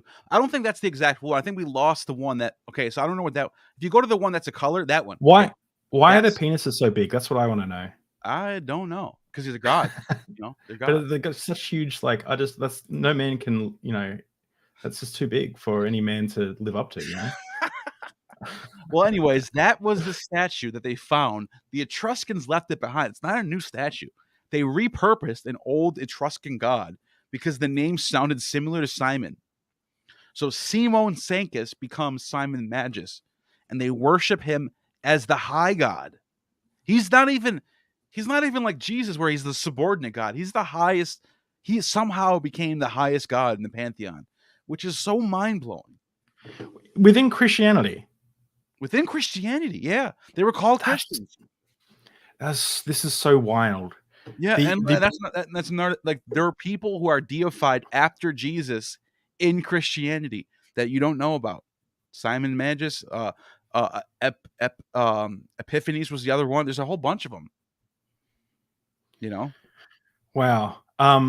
It's because they attained gnosis. They reached that. Yeah, they got that secret knowledge. So thank you everyone for rocking up. We've got 60 live viewers. I think that's the most we've ever gotten, like, surely. Really? No way. This is the first time I've ever done something like that on a channel. Wow. It's we're just having fun. Yeah, it's really good. We don't have super chats yet. I've gone through the 2 of the steps to get monetized. My channel is just being reviewed, and it says it's going to take up to a month. I'm like, really, dog? Like, please don't. Like, that sucks. We tried to get up to the when panel, I applied for mine, it was like within 3 days. They were like, "Yep, you're good. You're monetized." Oh, geez. I really hope that the alcohol consumption doesn't affect that. But there are other channels that are just purely alcohol channels that are monetized. So I'm like, surely. But the book that I was picking up before is, I have no idea how respectable this is, but because you study psychedelics on your channel, it's called The Psychedelic Gospels by Jerry B. I like this book. And like, scholars hate this book. I like it just because You've read it. Well, I haven't never read the whole thing, but I've read through it, and I was looking through certain paragraphs and certain parts, and I like the idea of it. I like I know if like Kip Davis is watching this, he's like, "What the fuck, dude?" No, I get it. Scholars hate this stuff. I'm the type of person that I love to hear wild speculative theories, as long as you admit it. Like this person's not like Ralph Ellis, where he thinks like this is the truth and everyone else is wrong. This person is like at least being like, hey, this is out there. But so I respect it a little bit. I'm not gonna say I love it that much, but like I like to hear. Like, I want to actually get that guy on my podcast. I think I emailed him and he didn't respond yet. Did him and his wife write that book together? Is there 2 names on that? Jerry B. Brown, PhD, and Julia M. Brown, MA. Yeah. So that's I emailed them and haven't responded yet. I just want to get them on just to ask them about their evidence and just want to hear their opinions. They seem like nice people. I like people who are thinking outside the box, because I'm not an academic. Because if I was an academic, I could see why someone would be like, "Come on, dude, that shit is just trash." Like, so I feel like your content, from what I've seen and what I'm trying to do, I'm probably less scholarly in my, like, I do a lot of interviews with human rights and just a bunch of all people's journeys and stuff. But I feel like our Myth Vision, like, our content is trying to fall somewhere in between the Joe Rogan experience and like an academic lecture. Like, it's like entertaining enough, but also trying to be educational as well. I'm the same way. Yeah. Okay, so the last major sect that I wanted to touch on is Marcion. I know we've already I forgot to like. Kip is a legend. I'm helping Kip set up his Patreon and stuff soon, so everyone will be able to go. He's on fire. He's on fire. Yeah, he's the player of the month of February. Like, he's whatever you want to. If this was sports, I'm like, he'd be like the MVP of the month. Like, he's been on so many channels this month, doing so many things, and even the day that I had him on my channel, he was on like three other podcasts that same day. Kip, if you want to come on Deep Drinks as a podcast, I'd love to have you on. I was hesitant to ask you because you're already doing so much with the panel, and I asked Jennifer to come on, and I just want to be respectful for everyone's time, but I'm fascinated. And the very first question I want to ask you is, what are your top 5 favorite bands? But save it for when we get it, because I've seen you wearing an Iron Maiden t-shirt, and I feel like we could talk about that. Anyway, that's the most important question to me. No, but so we've talked a little bit about Marcion of Sinope or Sinope. I don't know. Sinope. Marcion of Sinope.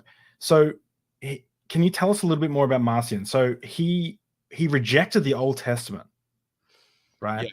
Yeah, he did. Wild. He rejected the God of the Old Testament and said that there's things we can see. And he's obviously looking at this from a Middle Platonist lens, because the Middle Platonists believed in Plato's God is all good, is not jealous, does not need anything. So he's thinking of Plato had to be right. So that makes sense. If there's an all good God, he can't need anything. He can't be jealous. And he's looking at the Old Testament where he says, I'm a jealous God. Whoa, strike number one. And then Genesis 1, where he says, Adam, where are you? Strike number 2. You didn't even know where Adam was. You're not omnipotent. You're not omniscient, because you should have known. You should have had the foreknowledge that no, if you left him alone, he was going to take a bite. And so let me fix this real quick. And so would that be should turn on? Because he wrote this book because he wrote this book called The Antitheses, right?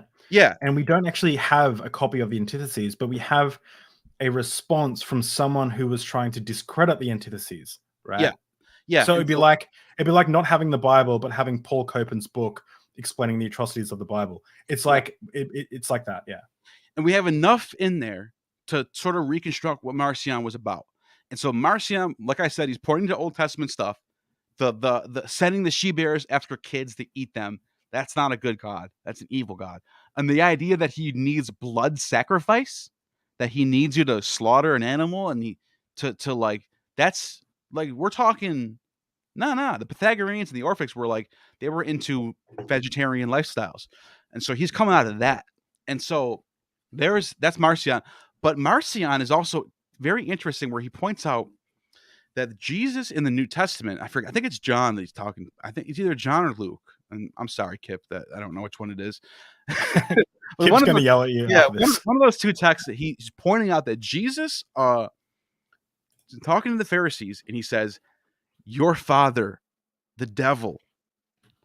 So he's saying that their God is the devil, and Jesus is even backing up what he's thinking. Because in the text what Jesus says, in the Greek, if you actually look at the Greek, it actually says that. I want to pull up your father, the devil. Let me see if I can find that text. Your father, the devil verse. John 8:44. Here, I found it is John. He says that you belong to your father, the devil, and you want to carry out your father's desires. He was a murderer from the beginning, not holding the truth, for there is no truth in him. When he lies, he speaks his native tongue, for he is a liar and the father of lies. That's in the canon John Bible that Christians are reading today. Look, it was a long time since I read the New Testament cover to cover. It's been probably 10 years, but no, it's been like 5 years. But what do Christians think? What do current Christians think that they're talking about there? Current Christians are saying, because they're Jews, so there's an anti-Semitic spin now. Yeah, the old anti-Semitic Jews, spin. They don't Kanye West spin. They're following the devil. But the Marcionites, who you might look at them and say they were anti-Semitic, but they weren't. They didn't hate Jews. They just thought that the Old Testament God was bad. But he's saying that, and Marcion's saying that in John, Jesus is pointing out that the Old Testament God is the devil because of this verse. Wow. So then, okay, I'm going to try and play devil's advocate for the current Christian. So why then does Jesus, like in the Gospels? So I imagine they accept. Do they accept the Marcion? No, the Marcionites don't have. They're the first people to have a canon in all of Christianity. Oh, really? Marcion gives us the first Bible. Wow. So the idea of a bibliotheca is already a thing. There's a Diodorus of Sicily writes a bibliotheca. It's a Greek story about all the gods, Zeus, Dionysus, all the way down from Alexander the Great to Julius Caesar. It's called the bibliotheca. It means library in Greek. Apollodorus in the 300s BCE wrote a bibliotheca. It's basically taking Hesiod's Theogony and just like making his own version. So Bibles are already a thing. The idea of a Bible is not a Christian idea or a Jewish idea. It comes from the bibliotheca, which means library. So Marcion makes his own bibliotheca. He makes his own canon library, and he takes just purely the epistles of Paul and the book of John. Wait, okay. Sorry, Kip. It's one or the other. Either it's John or Luke Acts. Forgot which one. Kip is here. Kip is here to just Kip, like let me know. It's either John. Here's what you need to know. He has the Epistle of John and one of the Gospels. That's it. I can't remember if it's John or it could have been Luke Acts, because I'm thinking of Luke Acts because Luke Acts gets into Paul. The story of Paul is in post chapter 8 of Acts. But John is the very Gnostic-y gospel because it's got the Logos, it's got Sophia, it's got Zoe. So it could have been that one too, or maybe it is both. I don't know. All I'm saying is this: Marcion is the first Christian to make a canon bibliotheca. So in Marcion's canon, I imagine. This is the beauty of not being an academic, is that I can be wrong and just be like, yeah. I mean, try and ask Dr. Josh Bone anything, and it's not my expertise. He's too punctual. It's a good thing for an academic. Yeah, exactly. But they do so much good work for us, and we just take from them, and we're like, yeah. So yeah, like this is turning more and more into a Joe Rogan Experience kind of episode where it really is. Not to slam on Joe Rogan, but there's still more Christian groups that I haven't talked about yet. There's still more. We'll get to that. But does Marcion? I know that he accepted Paul, right? He thought Paul was the first true Christian or something. But Marcion, I imagine, like, how does Marcion reject the Old Testament when Jesus was quoting the Old Testament in parts? Well, it's because of Paul. If you actually do look at what Paul's saying, Paul talks about the law being bondage, and that Christ is freedom from that bondage, which is the law.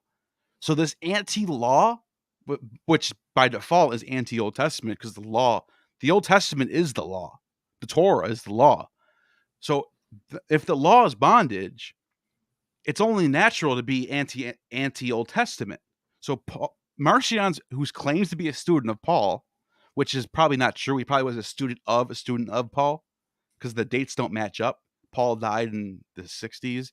Marcion's born in the 90s, I think. So he might have been a student of Paul. Okay, fine. I believe that. I don't know if he has access to all Paul's letters. He probably was close, because there's no internet back then. If you have access to all Paul's letters in the 2nd century, you probably knew someone who knew Paul. Anyways, long story short, he claims to be a student of Paul. He's reading Paul. Paul's talking about the bondage of the law. That is not I'm sorry, that's diametrically opposed to the Old Testament. And that's been one of my main arguments against Christianity since I left Christianity, is that the New Testament is not in accordance to the Old Testament. They are bumping heads big time. Yeah. I remember one of the parts in the antitheses, or what we think was in the antitheses, which means contrary statements, is it's like, you're saying that God is the same God, like, so Jesus is the same God that says, Jesus says, let the little children come to me and don't you hurt these little children, is the same God that said, go kill the Amalekites and kill the infants and suckling children. Like, you're saying that's the same God? Like, you're saying, how can someone think this? I love what Ricky Gervais says. He says, like, Old Testament God's like 50s dad. Takes his fucking belt off. He's like, you're a fucking what? And he belts the shit out of his children. Where New Testament God is like new dad who doesn't use verbal or physical violence on the children. That's why I like Marcion, because he's kind of based in that way. He's bringing the arguments. He's bringing good arguments. And the Cainites are even more extreme with it.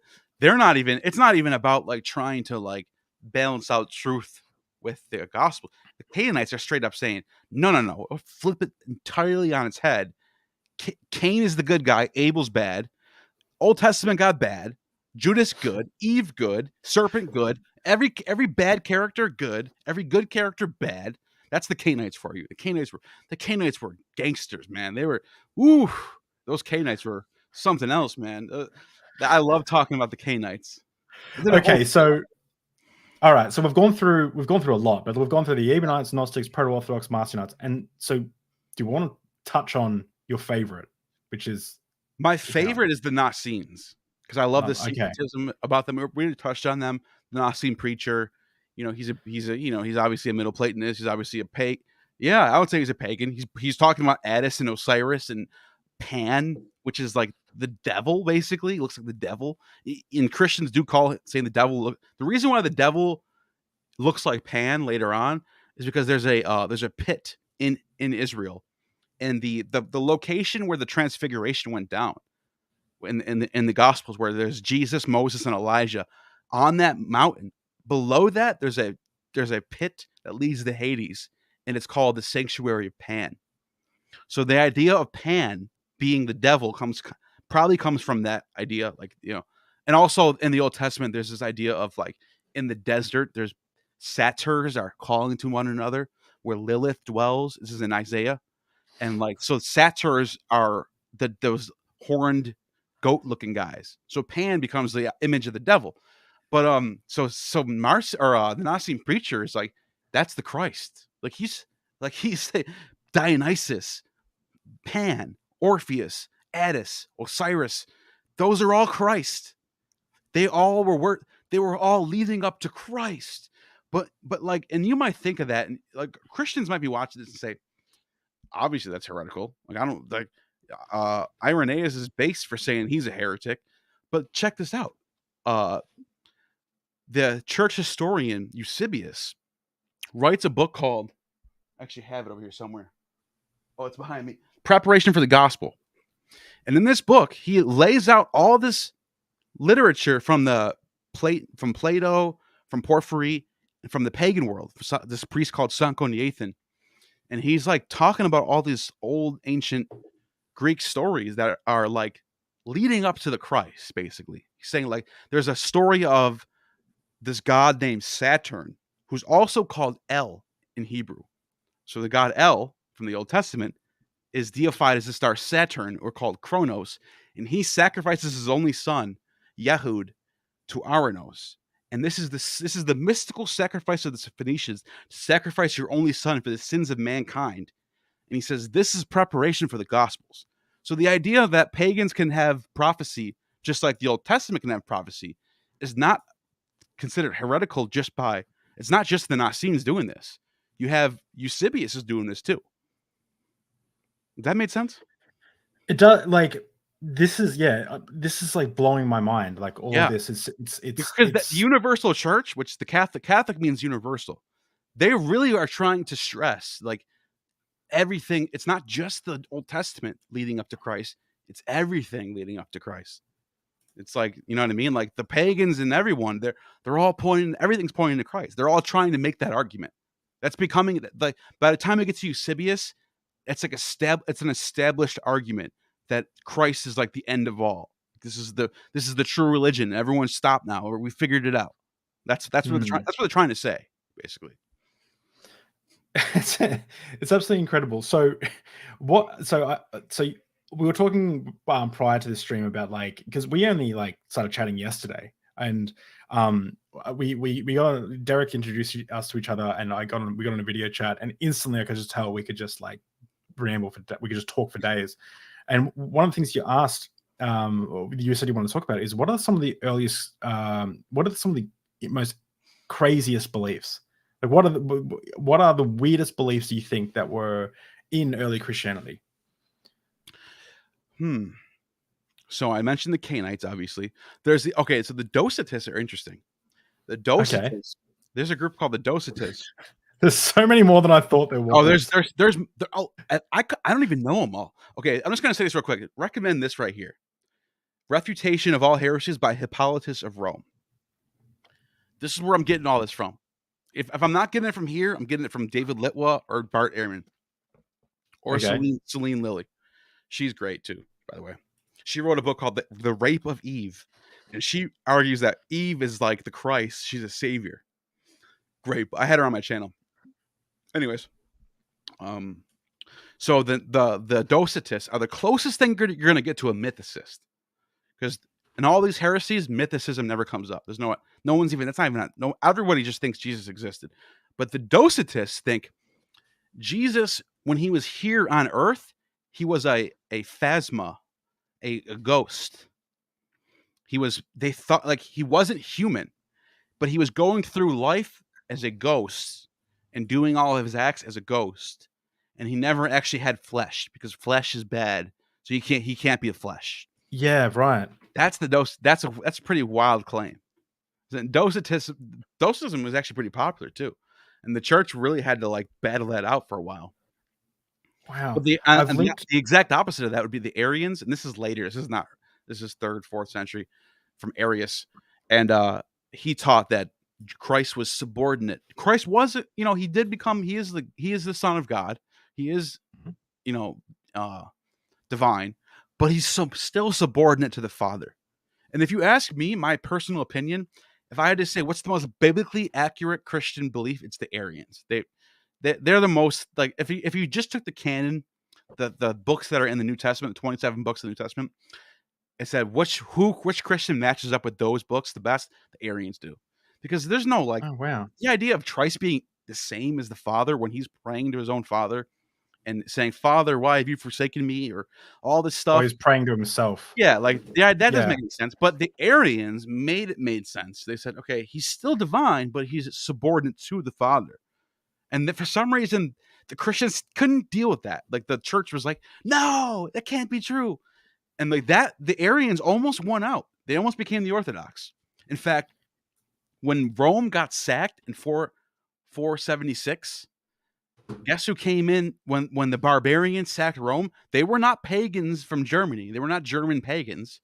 They were Arians because Arius taught people in Germany his ways. So when Rome got taken over by the Germans, by the Ostrogoths, they were Arian Christians. Christianity never left Rome when Rome fell. Stayed Christian all the way through. They were Arians for a while. And then they came back to the Catholic Church because of Justinian. But they were Arians for a short while when the Goths were in control. Wow.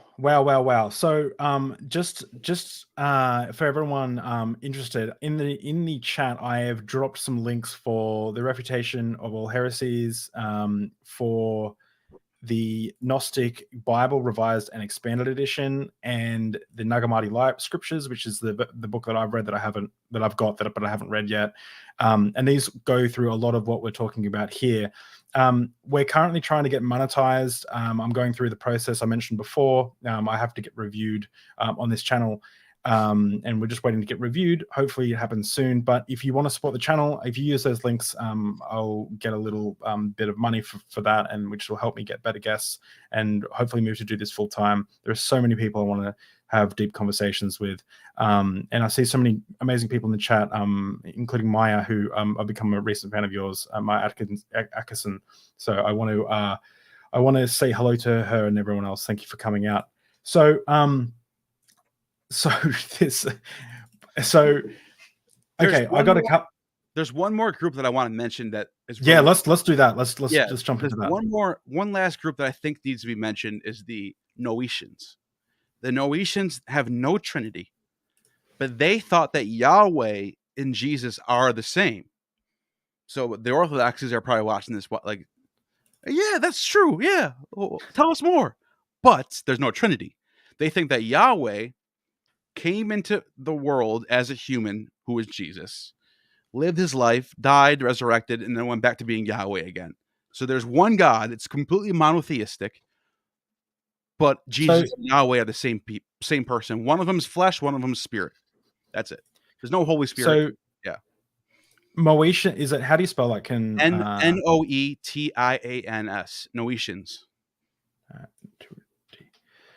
Noetians. And that's just like 10% of what this guy tells us about.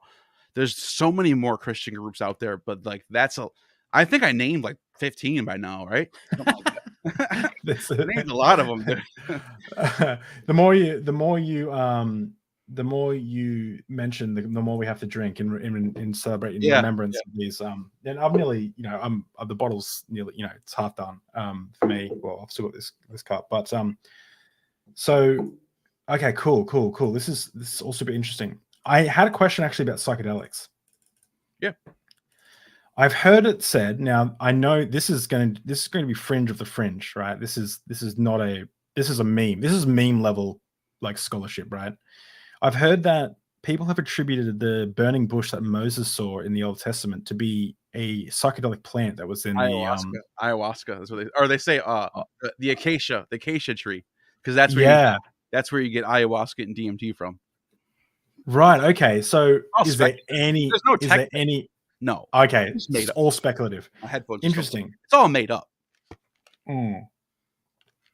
So like they're not getting this from any text that says this. They're just like, oh, bush. Oh yeah, acacia's a bush. Oh, acacia trees. You can extract a DMT from it. Therefore, that must be what Moses was doing. It's all just it's fun speculative stuff for like non-scholars, for internet people on Reddit, but scholars aren't saying that shit. Okay, so it's like Reddit scholarship. Okay, that's interesting. So was there any hallucinogenics used in early Christianity for any type of spiritual practice? I can't say definitively that there was, but like when we look at the Sethians and the Nasenes and we see how they're like working within the framework, I'm not saying they're borrowing from or stealing from or copying, but they're sort of in this Middle Platonist framework that comes out of that you also see with the Eleusinian mysteries, Orphics. And in those Eleusinian mysteries and Orphics, you do see Kaikion use. Now, that doesn't mean the Christians were doing the same thing, but that is one of the charges that's brought against the Nasenes and the Sethians from people like Hippolytus. When he's talking crap about them, he says they're doing that stuff. So a lot of scholars will say, well, that's sort of a polemic. Like it sounds like he's talking crap, so we don't know if they're really doing that. But I have heard a few fringe scholars. And I'm not saying fringe like they're like dumbasses, but like they're outside of the outside of consensus. I've heard them say, like David Hillman said this. David Hillman said, if the Bacchics were doing this, there's no reason why Christians wouldn't want to do this too. Like this was kind of a popular thing, was to take a sacred, drink your sacred cup, the chalice. The Valentinians had this like central theme of like the chalice, drinking the blood of Christ, the wine. And so it wouldn't be like completely crazy to think that there might have been something like that happening, but we just don't know. There's no evidence for like we don't have a text that says it definitively happened. So we can't prove that. We can speculate on it, but it's not like definitively that we know this. So interesting. So most scholars say no, but there are a few that say, well, the Bacchics were into this stuff, and the Holy Spirit thing with the speaking in tongues and the revelry, that sort of kind of comes off as Bacchic revelry.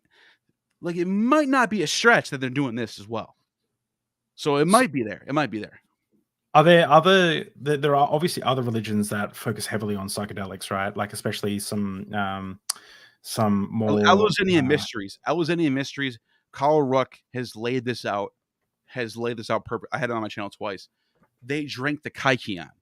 It was the cup, and the Kaikion was a mixture of ergot, which is fermented grain. So Demeter represents grain. Demeter is the grain goddess. When grain goes bad, it becomes fungus. But also when wine goes bad, it becomes, or when grape goes bad, it becomes wine. And they would make a mixture of this, and they called it Kaikion. We don't know the exact recipe. We lost the recipe, but we know there was a psychedelic recipe that they took during their initiation ritual, and it would give them a spiritual experience in which they would never, when they came out of the spiritual experience, they would relate that they talked to gods. Bacchus would enter them. They had the spirit of Bacchus in them. They would talk to Demeter. They had this experience of meeting the gods, and they would no longer fear death. They would feel saved after that moment. So that was going on in Eleusinian mysteries. And so that sounds like a Eucharist. The drinking the blood of a god. They thought that drinking the Kaikion was drinking Dionysus himself. Dionysus was entering your body through drinking this wine. So the idea of a god entering your body, or drinking or eating a god, eating the blood, or eating the body of Christ and drinking the blood of Christ, we see those motifs happening not only just in the Eleusinian mystery, like I just mentioned, but also in Egypt with Osiris. In the Book of the Dead, it talks about eat my flesh, or eat the cakes and drink the wine, and like that's Osiris. So like these ideas are out there. That framework is out there. This is incredible. I feel like I've got so much reading to do, and then I'll need to. I'm not even going to ask for permission. I need to have you back on this channel to discuss this again when I have more questions. But I thought what we could do is we could wrap up this conversation. I mean, when I say wrap up, probably another like 3 hours. No, but like we're not ending real soon. But I wanted to kind of like pivot the conversation towards how we got the canon of Scripture. And more, not sorry, how we got the canon, but like how Christianity went from these like diverse sects to the conversion of Constantine and the person you mentioned before, who I forgot, but like how it went from how these other Christianities were kind of stamped out of existence. How did that happen? What's the timeline? Can you give us a rough timeline, and then we can go into some details? Yeah. So Constantine converts into Christianity. Well, let me go back a little bit. Let me set the stage. So Rome was the seat of power for as long as back in the Roman Republic days. And then they become the empire after Augustus, who was adopted by Julius Caesar. So there's this idea that Caesar, who's also called Son of God, by the way, he starts this new Roman Empire. And Rome is the seat of power for a long time. And everything's all good for the next 100 years, going through. There's some civil wars. They have the Vespasians had to take control after a year of the 4 empires, and then there's like the 5 good emperors. There's Nerva, and there's Trajan, Hadrian, Antonius Pius, Marcus Aurelius, and then his son Commodus. After his son Commodus, Marcus Aurelius' son Commodus, there's it's what's called the crisis of the 3rd century.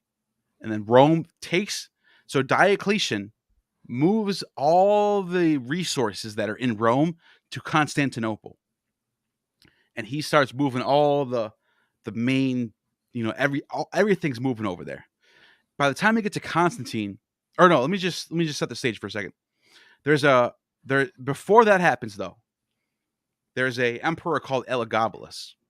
And Elagabalus was a grandson of a wife of Septimus Severus, whose name is Julia Domna. She was deified as a goddess they thought that she was like Athena incarnate. But anyways, long story short, he's coming from a priesthood that stretches back to Mark Antony and Cleopatra in Syria. And the Romans thought this was so cool. And they're like, and so he becomes the Roman emperor. But what he does is he transforms Roman religion forever.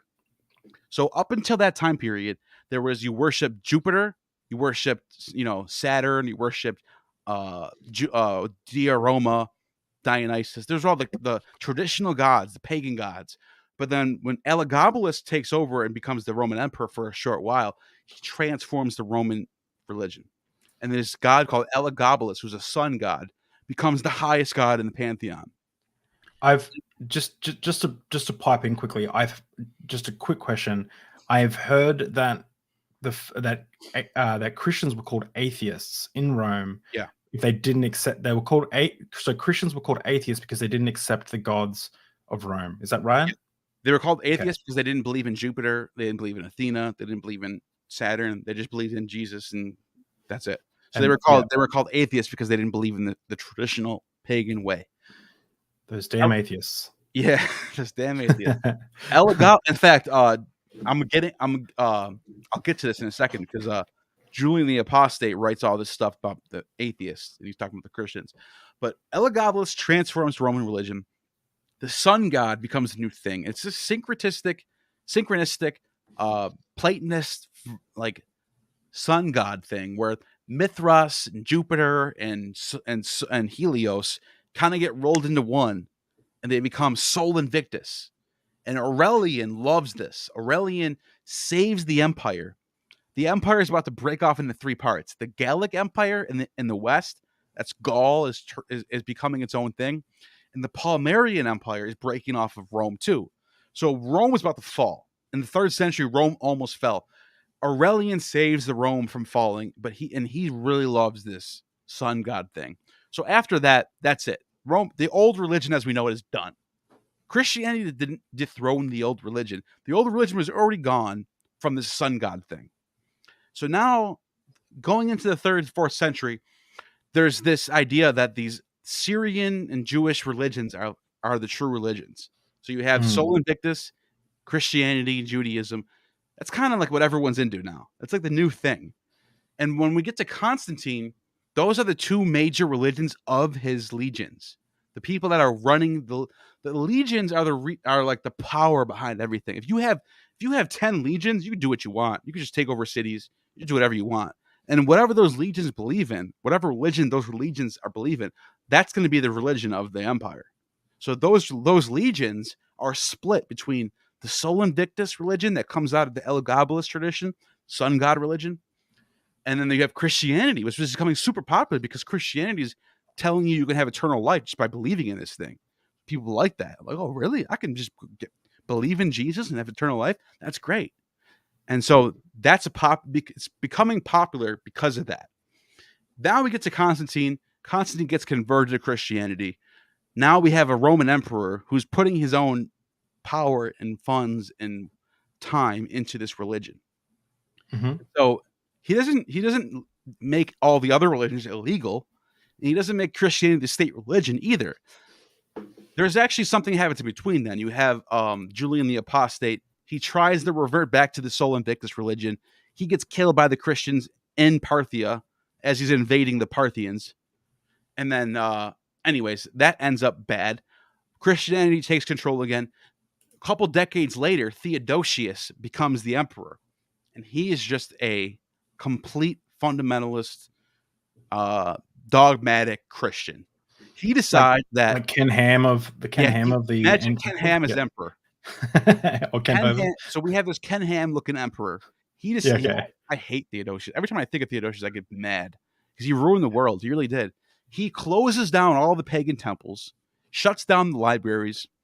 He's like he's literally going after Christians that are not Orthodox and killing them. And he's systematically oppressing anyone that's not Christian, that's not Catholic. And that's the end of everything else. That's when orthodoxy becomes orthodoxy. Theodosius, one of the worst humans of all time, in my opinion. Because think about it, religion should be like an art. I think religion people should decide what they believe in, what they feel they believe in. They should be able to connect to their own God in their own personal way. That's what I think religion should be. Theodosius destroyed that. He said that this is the only way, Christianity is the only way. And that became the Western religion ever since.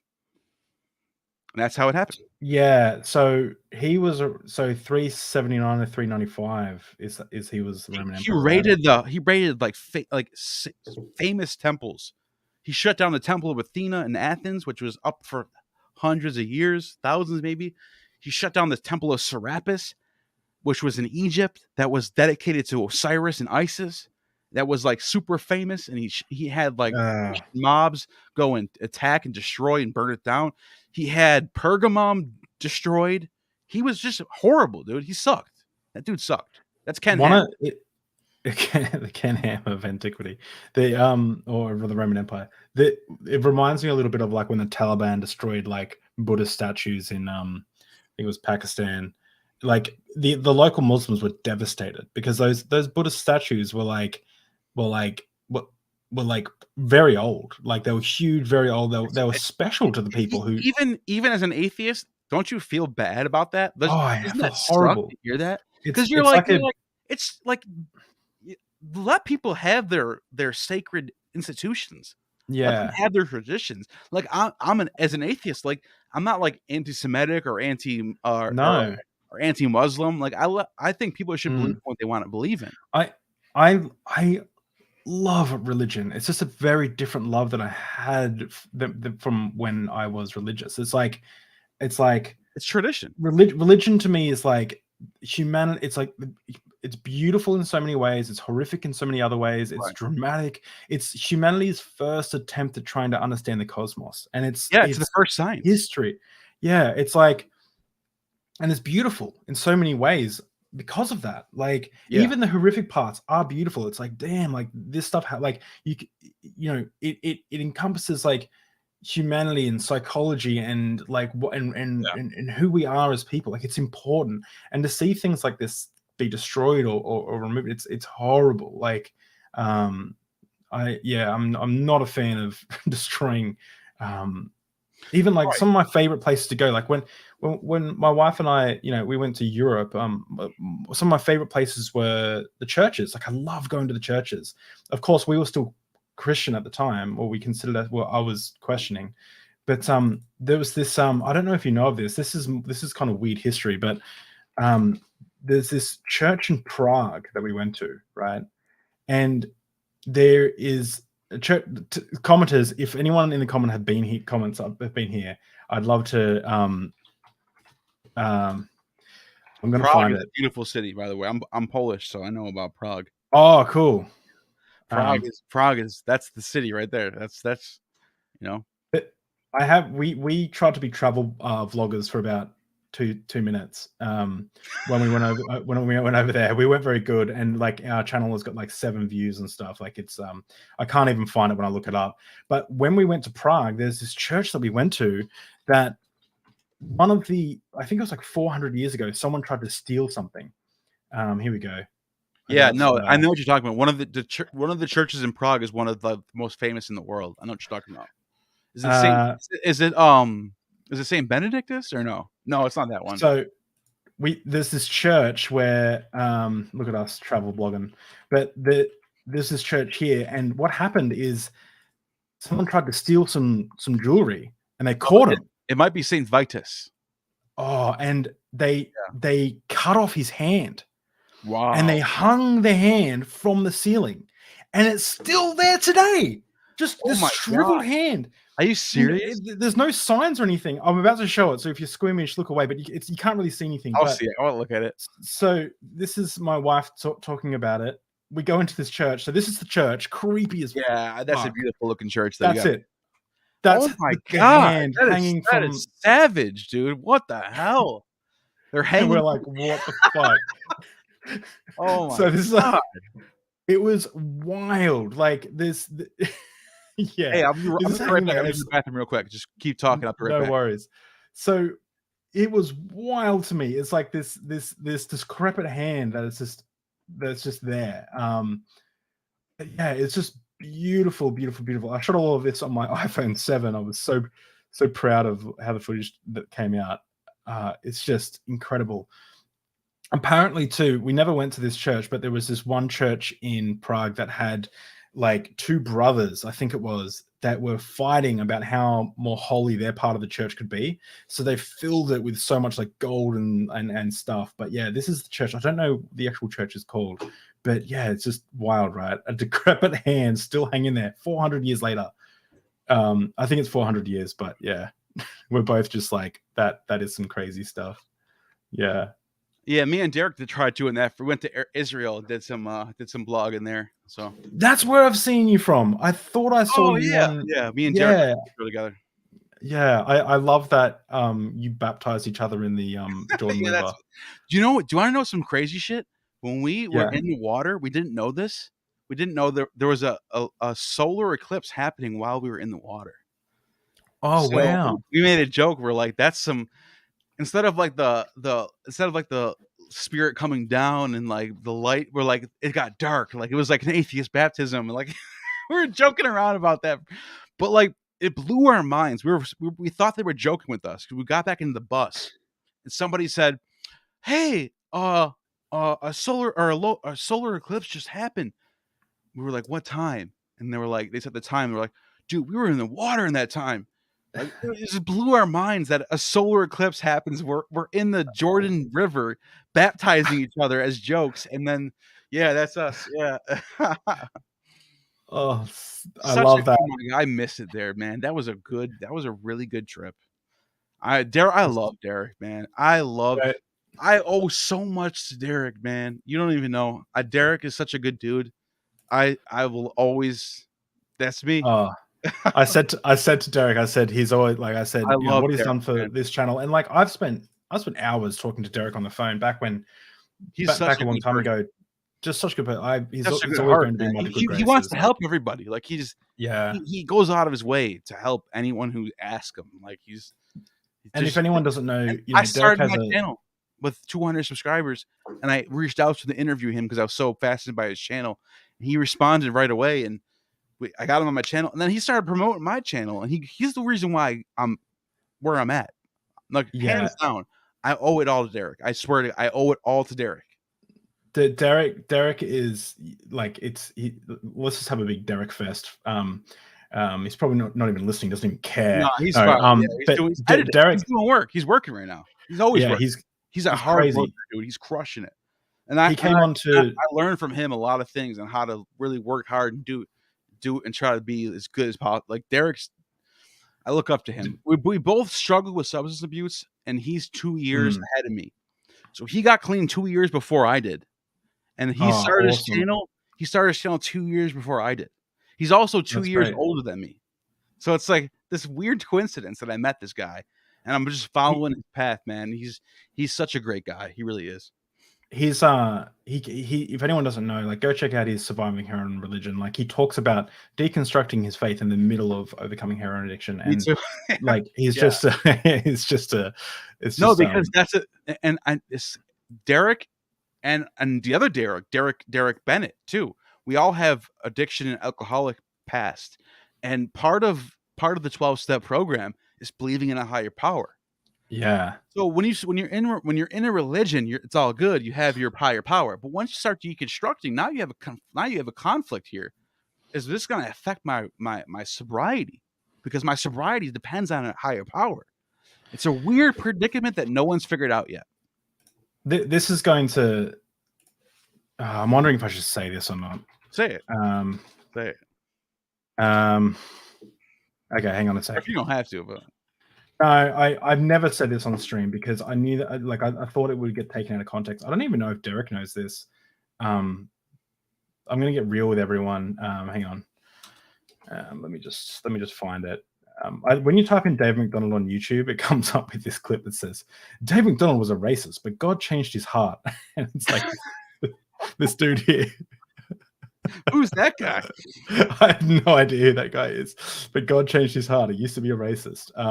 You would think it would be something better, like he used to be gay, but God changed his heart, or something racist. Yeah. Like, they care about that all of a sudden? Yeah. Usually it's something different, you know. It's great that they did actually. Yeah, that's a good video. Like, cool. Let's have God fix racism. That would be a cool thing. I would believe in that God. Right? Just imagine that. Imagine if part of this Christianity thing was like, oh, if you believe in our God, you won't be a racist. Then okay, now I can get behind your religion now. You know what I mean? Like but I don't know. I'm just throwing stuff out there. I can't find it. I did have it on I have this like channel where I just post home videos and stuff. I think I removed it actually because I thought it would cause too much issues. But I actually went to rehab myself, so I'm another one of those people. But the reason I don't mention it is because it happens to a lot of people, man. It's not. The thing I want to mention though is the reason I went to rehab was not like I was there. I shouldn't have gone. So to give you some context, like I smoked weed for a few weeks, started getting a little bit like paranoid, and thought I need to radically change my life. And I had a Christian lady. You know, my dad was an alcoholic. He went to rehab. He got his life sorted. I decided, this Christian lady I was living with said maybe you need to go to rehab because she didn't know what to do. You know, like I got angry one night, punched a bus stop, had bloody knuckles. Like, so you had a rough patch and you wanted to clean. You wanted to like, yeah. And I went to 90 days at rehab. There were people there who like, were like, you know, they were real heroin. You know, from 12 years in prison. Difference between you and them. Yeah. And I was there like feeling like an idiot, but I did the 90 days, and that's actually where Amy and I met. That's where Amy and I, my wife, we started writing to the letters, and I was like, I'm trying to get my life online. And that's where we kind of rekindled a romance, and that's how we got together. But yeah, it's so I'm very familiar with the 90-day program, the AA, NA, and the idea So of a higher you power. know the predicament of somebody Yeah, who's yeah, who's because skeptic, but also has to clean their life up. It's mm, it's a real predicament that no one. And as far as I know, me and Derek talk about this all the time. No one has figured this out yet. This is just a weird yeah, because it's been proven by psychology, psychiatry, that finding a higher power to believe in can help somebody get out of addiction.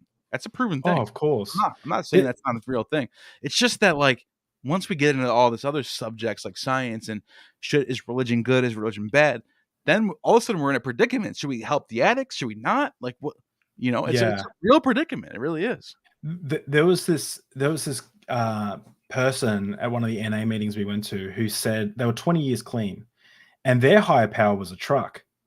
And the reason why their high power was a truck is because it could drive. It did deliveries. I think it was a mail truck. It did deliveries, and he said it drove past 6 bottlers and 12 pubs a day, and didn't go into one of them.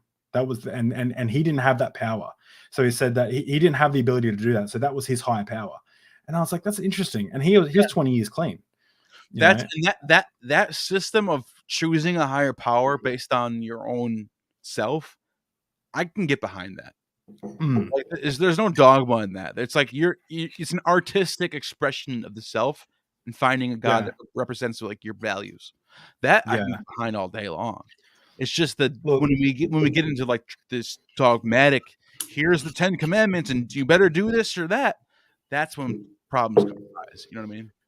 yeah, and not to and to lose the 100 to lose 100 subscribers, I'll say this, but Jordan Peterson has some outrageous and ridiculous perspectives on climate change, transgender identity, sexuality, sexism, and everything like that. The problem with Jordan Peterson is sometimes he says stuff that is just really on point. And one of the things that he says is, for people like myself that was in rock bottom, Jordan Peterson was one of the people that I looked up to that yeah, I needed to hear from. Like, that, and I always tell people that, like, Jordan Peterson is like somebody who's standing out to people who are in rock bottom. You got to remember yeah, that he knows who to look for to find as a new follower. yeah. That's the thing is it's and that's the problem with Andrew Tate as well. As much as he's just like an absolute scumbag, douchebag, got the worst ideas on the planet, sometimes he says some stuff that actually is like, okay, that's probably some good advice. Hate saying that. It's goodbye to all the subscribers that Right. joined recently. No, but 90% of what 99% of what Andrew Tate says is just dumb. But Dumb as fuck. there have been a few points, yeah. But with Jordan Peterson, he said once that was really good advice. He said, if you're drinking every day, that's a hell of a. He loves to say hell. It's a hell of a thing. It's great. Like people being drunk is fun. You need something that's bigger than that to help you kind of move off it. So it's like you need to, if you've got something that's worth more to you than the alcohol, so whether that be your family, whether that be like a dream career or something that you're working towards, can really help you get out of that space. It depends where you kind of are, but it really can help. When you're in that space of depression and darkness and being like at the bottom, and whether you're in prison or rehab or whatever, someone like Jordan Peterson will be appealing to you because you're looking for someone to tell you that you're worthwhile and you just got to do these things and the world's wrong and you're right, and you want someone like that. So it can be dangerous and it can be culty in a weird way. Like, Yeah. I have Jordan Peterson's books all behind me.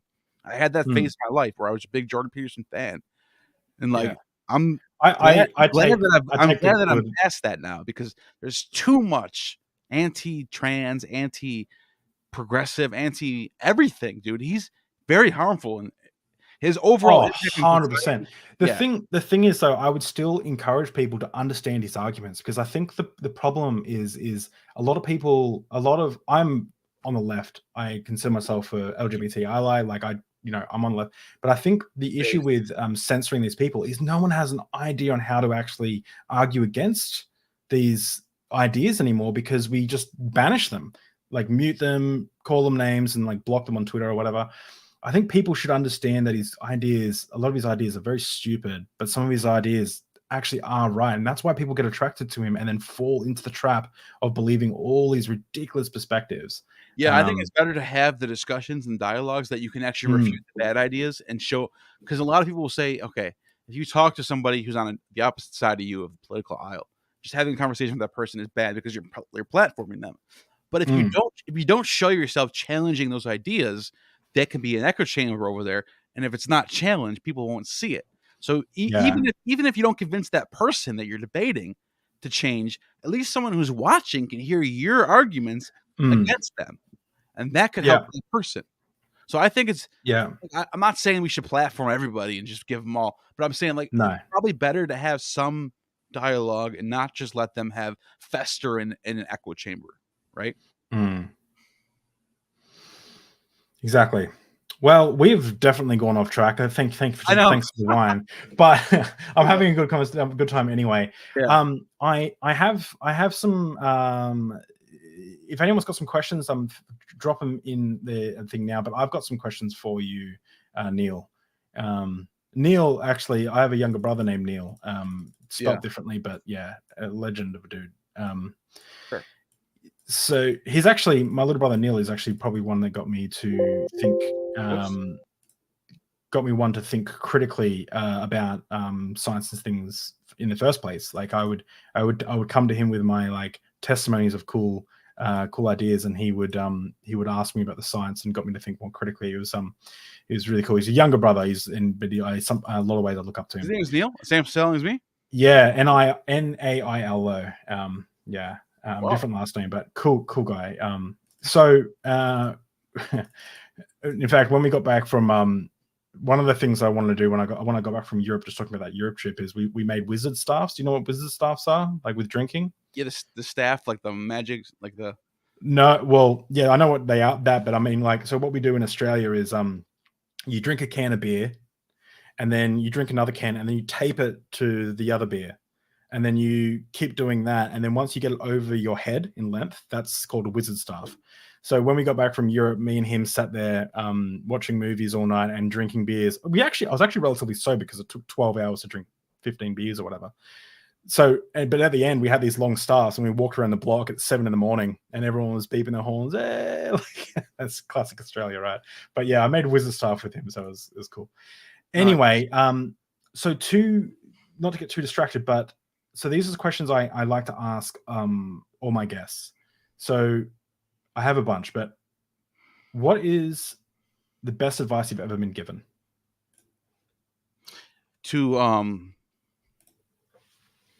Best advice I've ever given is to be able to control your own self and be able to give to others. Oh, that's great. Yeah. Like balance, balance is so, you would know, right? With the old drug use and stuff like that. For recovery reasons, control yourself as far as being in control and having control of where you're at and your decisions, but also to be able to help someone else. The feeling of helping someone else is really, really a powerful thing. It really is. Yeah. It sounds like cliche, but it's true. It really is. No, it really is. Even if people spit in your face when you give to them and you help them out, help someone build a YouTube channel and they spit in your face, at least you tried, Hey, look, man, I never thought you'd be preaching to turn the other cheek, but that's great advice. But no, it is. So, just one last shout out. Make sure you go check out Gnostic Informant. Great stuff on the channel there. That's youtube.com/@Gnostic Informant. You can see it on the live stream if you're watching. If you're listening, just go check it out. It's great stuff. Pumping out videos so much. Look at you. You're pumping out so many videos. I try. I'm working my ass off. Yep. So I was doing deep drinks weekly, but I'm pumping out. I did deep drinks a couple of nights ago, but we're gonna be doing more and more episodes. That's good. That's good. That's how you know you're getting somewhere.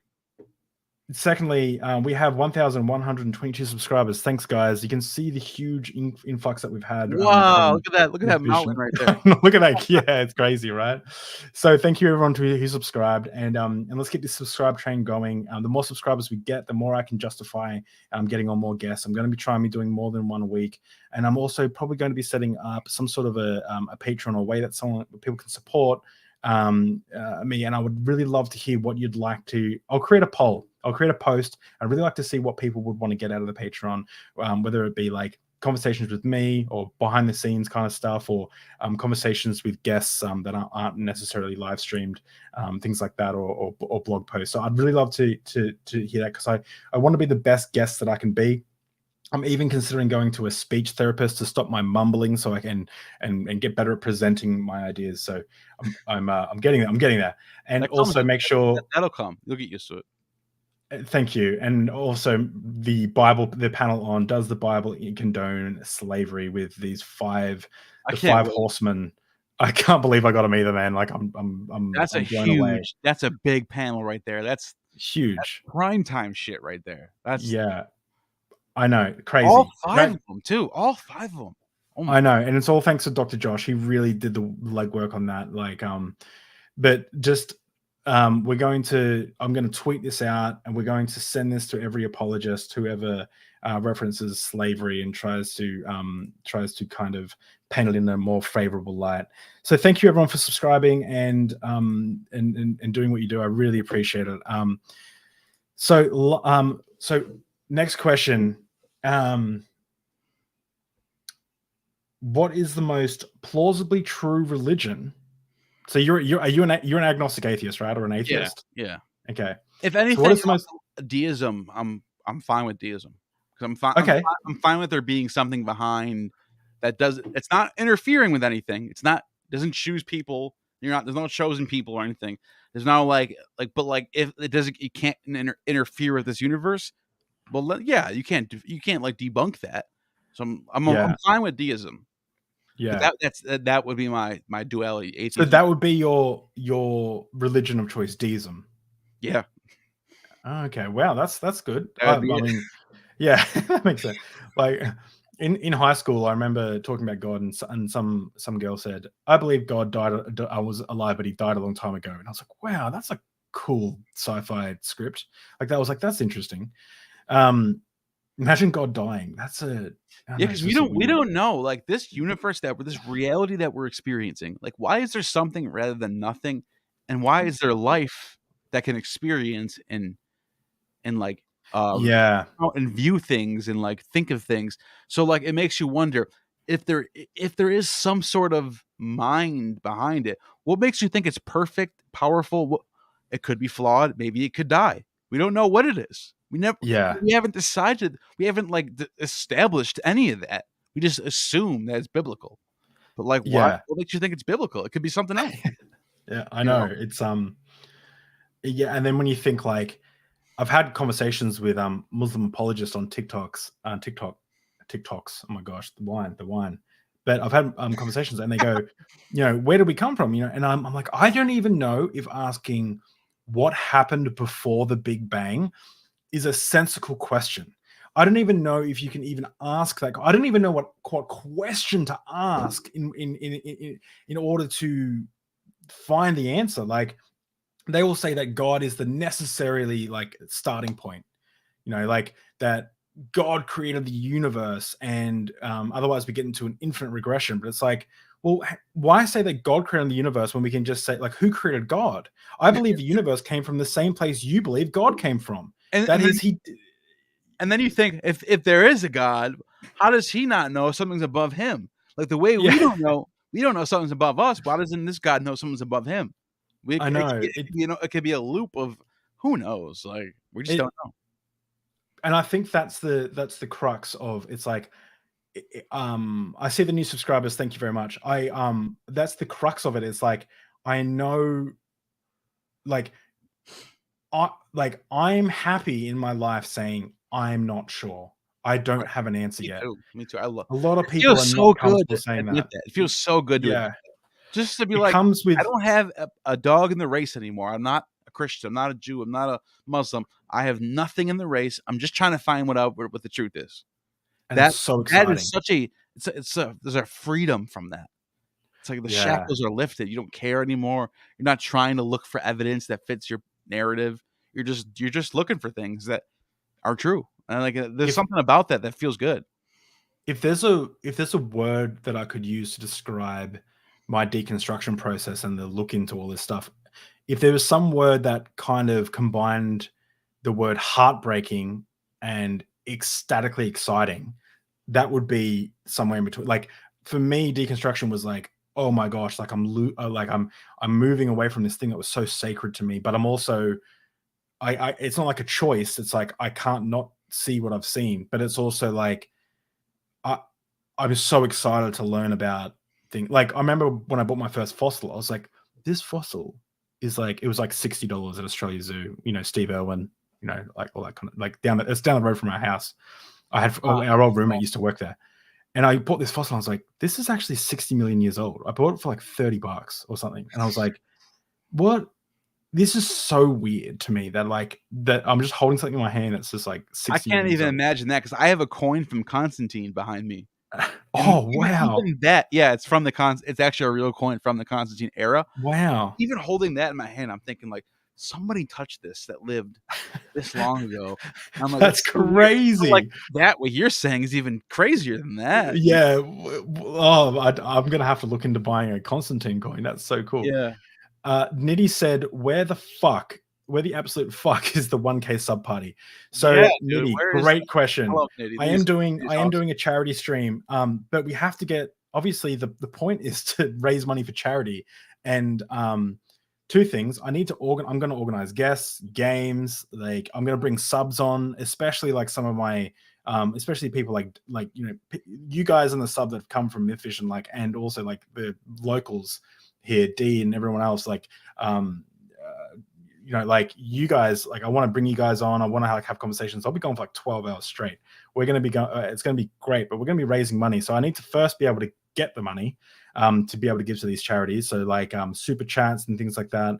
I'm going to also create games. So it's like certain goals, you know, ways I can punish myself or do things that or get certain guests on if we reach certain goals. So it is coming, but first it's Google's saying it's going to take, quote, about a month to review my channel. I don't know why it says that, like why it takes so long, but that's where it's up to. So when that's done, I'm in the process of planning things at the moment. All my attention at the moment though is going to of course the Bible panel on slavery. But thank you for asking, and thank you for reminding me to say that. So do we have any questions in the chat? Let me just have a quick look. Guys, tag at Deep Drinks if you do have a question. Otherwise, I'll ask my last question. By the way, Nitty's awesome. Nitty's a good part of this community. Nitty's been on the channel before. Yeah, I saw that one actually. Okay, cool. Swift C said, in spite of your unbelief, is there anything good or beautiful that you find about Christianity? I'll let you answer, then I'll answer. In spite of your unbelief, is there anything good or beautiful? Actually, so there's two authors that write about this topic. One of them is Van Loon, the other one's Nietzsche, and they believe that the idea of equality, the idea that this ignore the hierarchy, ignore this like idea that there's kings and nobles and slaves on the bottom. The idea of like people should be equal actually comes from Christian like ideas, Christian theology. And so if you know, there's some truth to that. Like the book of Acts chapter 5 says that if you become a Christian, you should take all your wealth, sell your house, take all your funds, throw it at the feet of the apostles, and then live in communal lifestyle with the rest of the community. And so those ideas of like making society equal for people, that is a good idea. So if that's true, if we do get our ideas of equality from that, that would be great. The problem is Christians today don't live up to that. Christians today are all about like voting for the guy that gives us the best free market that we can make the most money and the least amount of taxes. So they're all backwards now. But it's so true. But yeah, I think if I can go back to like the early ideas of like communal lifestyle, then I would say that those are good ideas. Yeah. Great point. I like that as well. Oh my gosh, I'm doing really well at this being sober thing. But so for me, two things. One, I absolutely love there's a lot of things about Christianity I love, actually. When I read the Christian scriptures, even though I don't have a deep connection to it anymore, oh my gosh, I'm going to keep looking for this, but I get a deep appreciation for the scriptures, and I get this deep feeling of like something greater. So my favorite scripture is 1 John. I'll just read it out. That which is from the beginning, which we have heard, that we have seen with our eyes, which we have looked at with our hands, have touched. This we proclaim concerning the word of life, that life appeared. We have seen it and testified to it, and we proclaim to you the eternal life, which is from the Father, that has appeared to us. We proclaim to you, and we have seen and heard, so that you may have fellowship with us, and our fellowship is with the Father and the Son, Jesus Christ, to make our joy complete. This is the message that you've heard from him and declare to you. God is light. In him there is no darkness at all. If we claim to have fellowship with him and yet walk in darkness, we lie and do not live out the truth. But if we walk in the light as he is in the light, we have fellowship with one another, and the blood of Jesus, his Son, purifies us from all sin. I'll just finish it. If we claim to be without sin, we deceive ourselves, and the truth is not in us. If we confess our sin, he is faithful and just to forgive us of our sins and purify us of all unrighteousness. If we claim we have not sinned, we make him out to be a liar, and his word is not in us. I love that. I don't believe it. Like, I don't believe it's true. But to me, something in me feels something come to life when I read that. But that isn't, like I said, when I read the Quran, that came out of me as well. And when I read the Bhagavad Gita, that also came out of me. Oh, that's one I've read too. That's the song. Yeah, that's the where he tells Arjun, the prince, where like, I don't want to go to war against my uncle. And Krishna is like, you have to. It's the fate. Fates have decreed that you must, and it's for the better. There's like something weird about that makes you like think this is some deep ancient stuff right here. That was a good. I didn't know you were about to go there. That's the same copy I have. I have the same translation as you. Dude, this author and his audible translation of this is just amazing. So because I read out a little bit of the Bible, dude, and I had this one too. This is the one Buddha, the Dhammapada, the collection. Bro, these are some good reads, though. Honestly, I've got the Upanishads. Yeah, and I've got shout out to Eknath Yeshwan for these translations, dude. He crushed it, and he gives you a commentary every other page. He gives you a commentary. It tells you how to break it down. Good stuff. It's really beautiful. So when I was in, let me just paint the picture for you. My wife and I are in Bali. We're drinking margaritas, or we're drinking different type of cocktails poolside. Next to some, on the rooftop of some of our hotel, and I'm sitting there with my headphones in, and there's like techno, like it's like playing on the speakers outside.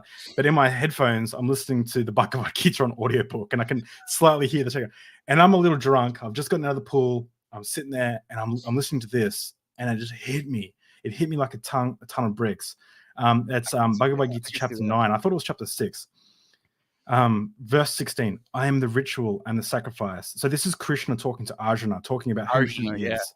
I am the ritual and the sacrifice. I am the true medicine and the mantram. I am the offering and the fire which consumes it. I am the one to whom it is being offered. I am the father and mother of this universe, and its grandfather too. I am the entire. I'm getting goosebumps. I am its entire support. I am the sum of all knowledge, the purifier, the syllable Om.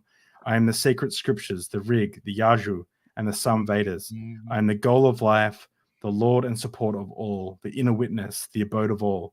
I am the only refuge, the one true friend. I am the beginning, the staying, and the end of creation. I am the womb and the eternal seed. I am heat. I give and withhold rain. I am immortality. I am death. I am what is and what is not. Like, I just that's was before like, that's 300 years before Jesus too. By the that's way. What this. Or no, even longer. Like, yeah. I think I looked at. I was like, "Am I reading? Is this sorry? Did this just whack open to a psalm and like or a Isaiah or something?" It's the same idea. Yeah. So, is there anything good I can find about Christianity? Pragmatically, lots of stuff. it's just that I like to also point out the negatives of it, Absolutely, you have to. and also of other religions. So that was a long answer to a question. Yeah. No, it's fun to read this stuff because it's ancient. It's ancient knowledge and ancient. It's just stuff that people looked up to and thought of as like special knowledge, ancient wisdom. So I love when I read it. I'm thinking about the people that revered this stuff. I'm thinking about the history behind it, and there's something about that that fascinates me. You know? Yeah, and for me, I get this emotional reaction to it, like this like chest, this gut feeling. I just don't attach a truth claim to that. Like my wife, who I'm trying to get to come on this channel more often, and and I keep making jokes that people are going to invite her onto the channel because she reckons her ideas are useless, and I'm like, no, they're actually really important. She said that when she would go to musicals, she would have the exact same feelings that she'd have in church because she loves musicals. Yeah. And so, like, I often say, like, my wife had spiritual experiences at musicals. That's what those Bacchics were getting at with the revelry thing, with the mania. The Platonists call it the divine mania. It's like this idea when you're in like a concert or the musical atmosphere, you just feel the spirit. Like it's so there's some science behind it. Like there's something going on where like Yeah. when you're in a crowd of people and you're all doing the same thing and dancing and singing, there's something that happens. There's something there. I wonder if I should tell like a spiritual. How's everyone going? Have we got time for me to tell like random I anecdotes don't from care. the Christian I days? got time. So Okay. Well, what is everyone else drinking? I'm going through the comments, trying to find questions, but I remember this one time I went to a Planet Shakers conference, right, down in Melbourne. No, it would have been Brisbane. And Jürgen Matthesius was preaching. He's a pastor. And his preach was like whatever, whatever. But at the end, the band came on and it was a big show. Like, and I just felt what I said was God say to me, you need to go down and repent for XYZ or something, right? I was like, okay. The God I had in my head was quite, like he wanted to make sure you were all good. So I went down to the front, and around the auditorium, they had to push out because there were so many people that registered for this conference. They had to push out the back walls and everything, and it was like a 360-degree rotation view of like everyone looking down at this like platform. And we all went down the front, and I was on my knees, and I was speaking in like what I can only describe as like a weird form of tongues. Like it was like, do you know when you get into that, you can speak in tongues, and like just I could do it now. I did it on the stream the other night, and you can speak in tongues, and it's like, okay, like you're speaking in tongues, like or whatever. But when you really feel the emotional experience happening, and then you speak in tongues, it can be like you're a former Pentecostal, so you would know, right? Like, yeah. So it's like a different experience. And so I spoke in these and I remember looking over to my left, and two people down, I saw my younger brother who was there for the first time on his knees, also praying and crying. So I'm crying, speaking in tongues, praying, crying, or whatever.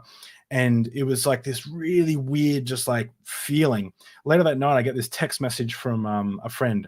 Hey, bro, I saw the Lord's angels tonight. And I was like, what? I was like, what do you mean you saw the Lord's angels? And he's like, yeah. And he's like, there was a big vision of the cross that came on stage, and these angels were flying to they were anticipating it all night. They were flying around the stage, and then they went to the base of this cross, and they picked up pools of blood in their hand from the bottom of this cross, and then they were going around and flicking it on all the people who were bending over at the front and praying in tongues. And I was like, whoa! I was like, because I thought like he was talking like he thought of them or dreamed them or something, but he's like, no, I physically saw them. I was like, wow, that's crazy. So yeah, wild. Wild experiences, right? Now, people ask me like, how do you rectify that? Like, how do you rectify that these days? Well, I guess I don't. Is the first thing. I also don't know if that's testable, like whatever. Yeah. I know other religions have experiences like that all the time, and I know that and yeah, like it's a wild experience. I just don't attach a truth claim to that experience. Like, right. These are for me. It's like this is a very strong emotional reaction that I'm having to something. Yeah, the brain is something. Yeah. I actually had a DMT experience a long time ago. Oh, wow. where I'm not kidding. I experienced something that looks similar to like a Hindu god because he had multiple hands and the head was spinning around, and it like flew up at me with like smoke all around it, and like It was called, they call it a breakthrough when you're on, like, Yeah. this was another level experience, and I'll never forget it. It changed my, Wow. actually, that DMT experience made me change my life. It's like part of the reason why I'm into all this stuff, because I'm trying to figure out, like, where's everyone else line up with these Yeah. experiences, because those Yeah. experiences are real. People who have Yeah. religious experiences, there's something happening. The point is, like, what is it that's happening in the brain Yeah. causes this stuff? Yeah. For me, I it like was that. the DMT. That wouldn't have happened without taking DMT. Yeah, of course. Yeah, Yeah. but, like, It's but still, I can see why people feel that sense of oh some sort of, like, spiritual awakening, or whatever you want to call it. There's something yeah. about that. Yeah, and like I believe they're real as well. Like I believe like they definitely happen. It's just whether or not what people are ascribing to them is true, right? Like someone can have a psychedelic experience and see aliens. I have a friend who did this. Mind you, I do like to preface this with I have friends who have overdone psychedelic experiences and ended up in mental institutions, like, and not good time. I Yeah, think I don't advocate people use psychedelics on my stream, at least. that's probably why I don't do it anymore. But yeah, Yeah, yeah. It's not a. It's something that's like, it's a subjective experience. It's not objective, right? But for people who have done it, they have these experiences, and a friend of mine, he saw aliens in his psychedelic. I don't think the aliens were there, but I don't deny the fact that he saw these aliens. I right. have a friend. He experienced it. It's just the drug was in him. Yeah. What is it? I have a family member who went to a prayer meeting for some Tibetan thing. It was not Christian at all. It was like a Tibetan thing. I forgot what it was specifically, but they all fell over in what sounded like Holy Spirit, praying for each other, laughing, falling over, like gig, like it was that hysteria that you can get in a Pentecostal environment. And I remember they telling me this when I was them telling me this when this is a family member I trust, right? And like a very close family member, like not like a second cousin or a cousin, even a direct family member who told me this, and I was like, and they told me this, and they told me the night that it happened. They came home like, this happened, and it was from a religion that was definitely not Christianity. And I remember thinking to myself, oh, those devils are getting crafty. Like those are Right. The demons are now they're even imitating what we experienced in the true religion, the Christian church. So Yeah, that's what happened. Yeah. And also, what is it? One of the Beatles, he used to say, "What's the purpose of a god if you can't physically see them and touch them?" So he would say that. I got this from Aaron Ra. He would say that he would chant the mantras of Krishna until Krishna appeared to him. George Harrison. Appeared to him in physical form. Look, the brain is a wild place. Let me just say that. Right. And if anyone wants to see, if you go back to the episode with Miss Lemon, we talk about placebo effect a little bit, and we talk about what the brain can do, but it's crazy. Titan Arena said, does DI think it's fair to say that Christianity that includes Trinity beliefs is a de facto henotheistic? Oh, does GI mean? Maybe GI, yeah. I think it's fair to that includes Trinity belief is de facto henotheistic. Yeah, sure. I mean, I don't Trinity belief, henotheistic. Yeah, I guess, right? Isn't that what isn't that what that means? Henotheistic? Belief in it's the worship of a single supreme God. I'm thinking, okay, so no. Yeah, because it's weird because the Trinity is one, but three inside of it. So it's just one of those mind bender things, like, because henotheistic is the worship of a single supreme God that does not deny the existence of a possible existence of other deities. But we have three within inside that. So I don't know. That's a brain buster, I guess, from Titan Uranus.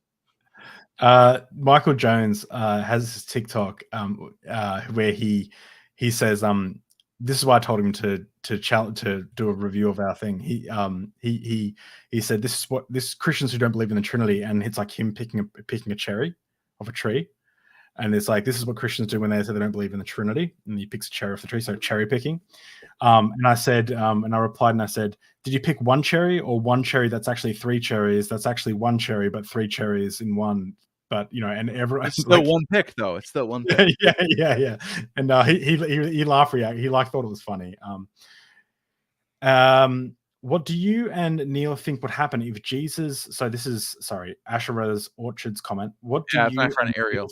think would happen if Jesus were to come back from the dead and see the actions of his followers? What might you think or do about the antithesis of his word? Well, first of all, that requires me to speculate on what Jesus actually thought and thinks and what his ideas are. Now, my personal thoughts are he's kind of a cynic, middle Platonist, but Jewish as well thinker, and that's why he got killed, because he was a heretic. So I think that's my personal. I'm not getting that from any scholars. It's just my personal speculation on what Jesus was like. So if he come back, and I think he might have been like sort of egalitarian type too, and I think he would look at all these Christians today and say, "Dude, you're looking up you want Trump to be your leader? It has nothing to do with me." Like that, I think he would rebuttal all that shit. That's what I think he would do. Hmm. You know, but Yeah. that also, like I said, that requires me inserting my own thoughts of who Jesus might have been. You know, There's this when I was a kid in Australia, there was this this movie called Rabbit Proof Fence, and it's a story of let me just find it. It's a story of this like young Aboriginal woman who goes through. There's like this fence that goes all along the Australian border to keep rabbits out. Not Australian border of, I think, New South Wales and stuff. It's a big ass story. She watched the movie and she said, "That wasn't my story." Like, so the actual person was like, "That had nothing to do with my story." And that was like in the same lifetime, people who knew her and could talk to her, and they made this. I think Jesus would come back and he would find it indistinguishable from what he was teaching. Jesus was a Jew first and foremost, and I think what he was teaching is very different to, especially what you see today with like the prosperity gospels and things like that. for sure. We got a question from got a question from Dr. Kip Davis. Should Asbury students get tuition refunds for all the instructional time that they are missing because of the revival? Yeah. so Yeah, I'll say yes. So there's if those who don't know, there is currently a revival going on in this in Asbury, which is pretty wild. I'd like to talk a little bit about it, or like to do an investigation on it. Revivals are an interesting thing. God, there's this book that I never finished, but I'm going to ask the author to come on, called Beyond Belief, and it's Pentecostal Christianity and Taking Over the World, and it's an exploration into the Pentecostal movement and like how that is like actually. Let me just remove this. I would absolutely love to interview the hosts, not the host, the author of this book. Yeah. Ellie Hardy, I remember telling her about, she's a cool person. I remember telling her about she was on the Hillsong documentary that recently came out, the big hit piece on Hillsong. And I remember like tweeting to her, and I said like, "Hey, like I had friends that were in Hillsong Sydney that were in training to be in the band, and all the band would go out like afterwards, not all the band, sorry, members of the band would go out afterwards after church on Sunday and be doing cocaine at parties and stuff." And I'm thinking like, oh, I'm blowing the well, I'm like, I'm crushing it, right? I'm like dropping bombs. I'm Edward Snowden. And she just replies, "Well, it is Sydney." And I just loved it. Like, and since then, like, huge fan. Her book is fantastic. I really wish there was an audio version, because I struggle to actually read, as like I said, maybe dyslexic. But you know that we're on opposite sides of the globe. Australia and New York are exactly on the opposite side of the world. Oh wow! Like north, south, and east and west. We're literally, if I cut through the hole, I'll get to Australia. If I cut a hole through the world. Wait, but yeah, look, I swear, if you want to pull up Google Earth, yeah, but I mean that's if I'm you telling you, it's right. It's if it's not, it's close. It might be in the ocean, but it's very close to Australia. Have you researched flat Earth? Because obviously, obviously that's not. Yeah. No, but I've done. Okay. M. David Litwa is one of the scholars on my channel. He's from Australia, and it's always hard to schedule this, but like it's literally the opposite side of the world completely. Like if I drilled a hole through the entire earth from here to down through, I would get close to you. Isn't that kind of weird? Isn't that a mind blowing? Like you and I are live right now talking. Yeah, And you're on the exact opposite side of the planet as me. It is wild. That's like, like we're doing more miracles than Jesus right now. Kip Davis did point out that Swiftsy had another question. Sorry I missed it. This is why we want super chats, guys, because like you got to get. It's hard enough to find. Question: how do you think? Oh my gosh, can you read it out? You go back in time to when Jesus and his disciples are alive. What do you ask them? Interesting. I would ask them. What do you much? Yeah. If I could speak Aramaic, right? Yeah, I would say, okay, can you guys admit right now and write this down on paper? If Jesus does not come back in the next 40 years, because he just said, you guys heard him say it, he's going to come back in his glory before some of you die. Will you guys admit if he doesn't come back in that time period, this is false? Write it down, sign it right here, and then I'll have that piece of paper, and then the next generation will come along and say, this is what they said. He didn't come back, so it's over. That's how I get him. I get him just like that. I disagree. I don't think it would be over. Okay, so I've got a hypothetical I'm going to run by you, right? Yeah. And I want everyone in the chat to listen to this, and I want you to. I'm going to give you like 10 seconds to write a response, okay? And I want everyone to be ready. Have your fingertips ready to write a response to this, okay? And this is a Joe Rogan question, but this is a question I might make a video on because I thought about it on the way to where I was going to go to the Bottle O, but I didn't end up going to the Bottle O because we had red wine at home. But anyway, I digress. Let's say the years. I want everyone to even close your eyes or even just think deeply, but get ready to type your answer because I'm only going to wait 10 seconds. The year's 2033, so in 10 years' time, there is a manuscript that's found that can be reliably and accurately dated to before the epistles of Paul. So it's the earliest manuscript that we have. In this manuscript, it has explicit instruction, like information about Jesus's body being removed from the tomb and hidden by a disciple. It gives the reasons. It gives the author who's writing it, and it's one of Jesus' disciples. And it says that Jesus's body was removed from the tomb in order to show that there was a resurrection, right? Or to pretend that there was a resurrection. It goes into the ideas around that the disciples and followers of Jesus were saying, like, oh, and we've started to notice that people are saying that they saw Jesus resurrected, but that can't be the case because we removed his body. They remove his body. It's all written down. It's all perfect. And they put it in a tomb. And it says, if you go to this location, you'll find the tomb. Let's say archaeologists go to that tomb. They dig it up. They find a man there with the same injuries that you would expect someone that had been crucified of. It's a first century, all carbon dated. First century, and it has like a sign that says Jesus of Nazareth. Yeah, this is the body. Etched in the stone and everything. Yeah, it's etched in the stone. It says, we hid this body here in order to protect our sacred, father, and his... and it can all be verified by carbon dating, by archaeology, by phylogeny, by everything it's points to this being legit. Everything points to it, and it is the most accurate representation. Like it is the most accurate thing we have from the first century. Now, this is the question. I want you to write down how much of the Christian world would immediately change their beliefs. Like, give me a percentage. 50. You reckon 50? Okay. I'd say half of them say, whoa, that's it. He's done. He died and never came. The other half would say, well, it's just his body. So maybe the spirit rose up and then the spirit came down. Who cares? The body doesn't mean anything. It'd be half. Okay. Write your percentage. Zero. So yeah, 0%. Right. It might still find a way to bounce around it. You're right. My wife said, oh, no. 50. Someone said 50.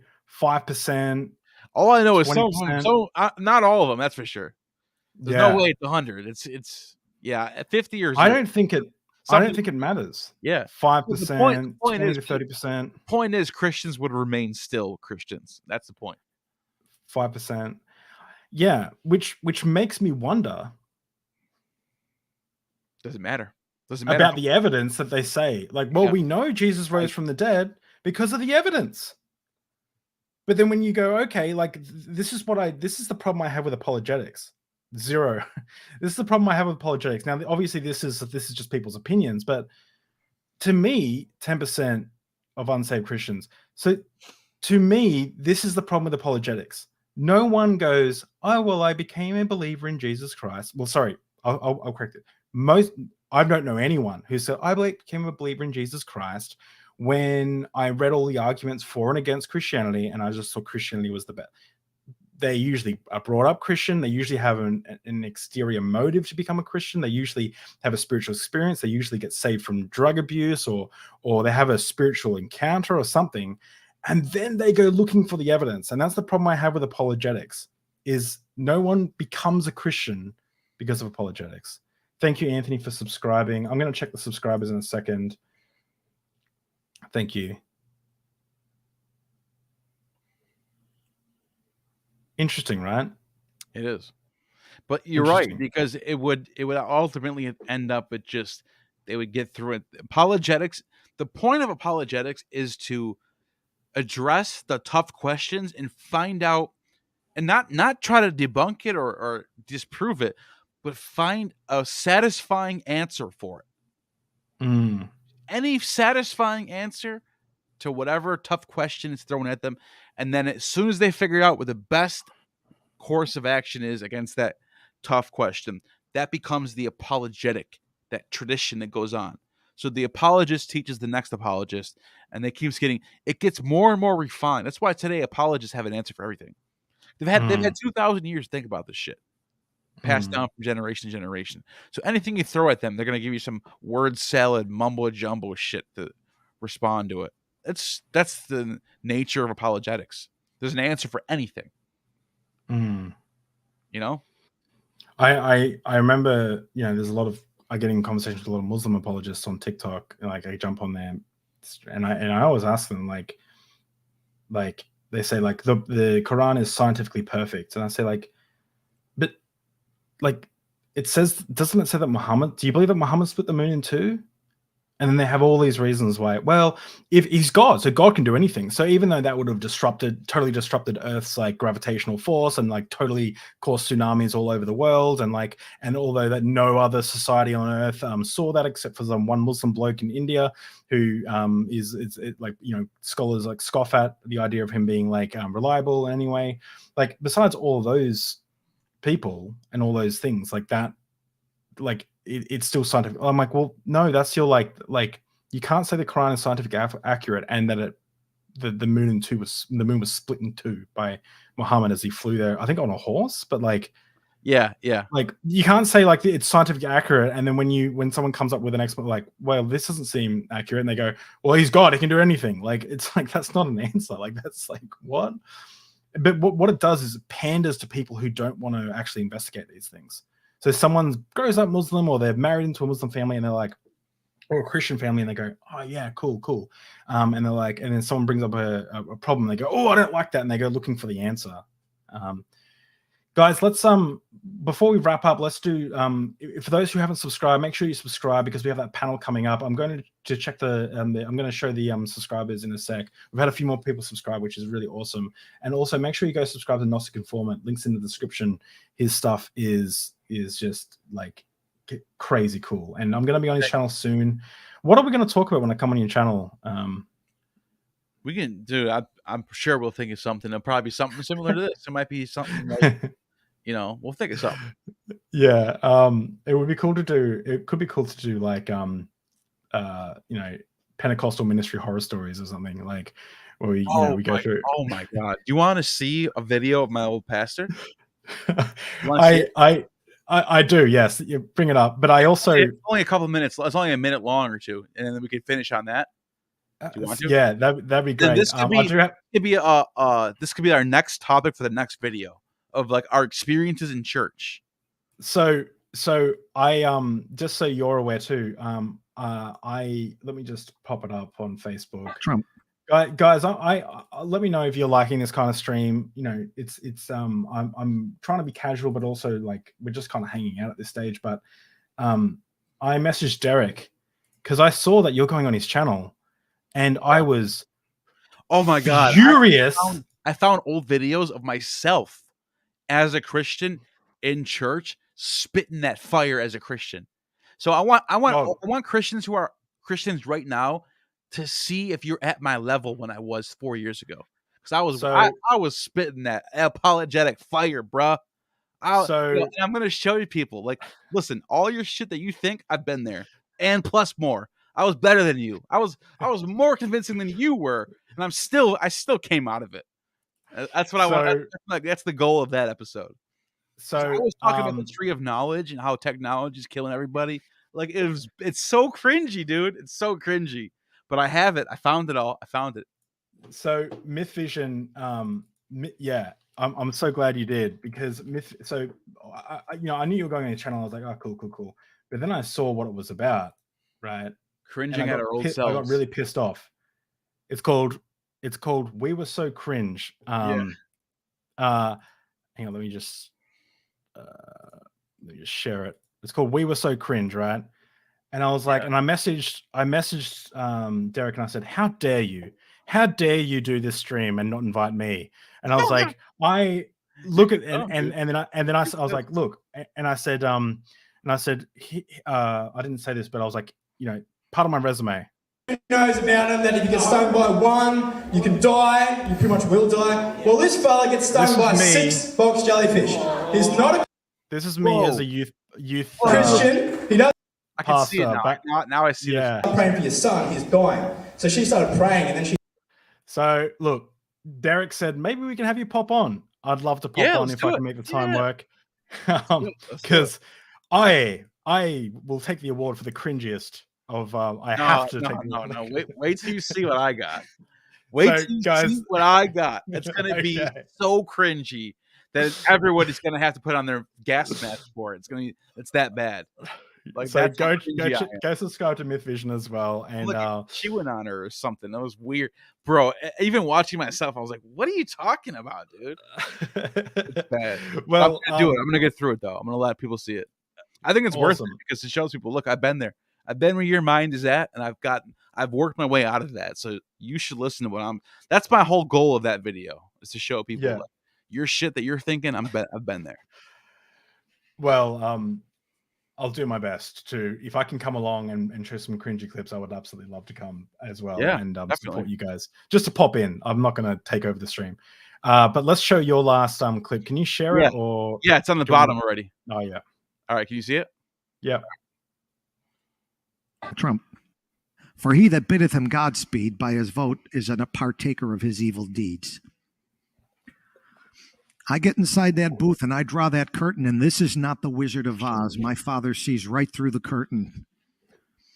And when I pull that lever, if I pull that lever for one of those D's that hates my father and hates Israel and is for communism and kills little babies, my father is recording, watching, and will hold me accountable for that one day.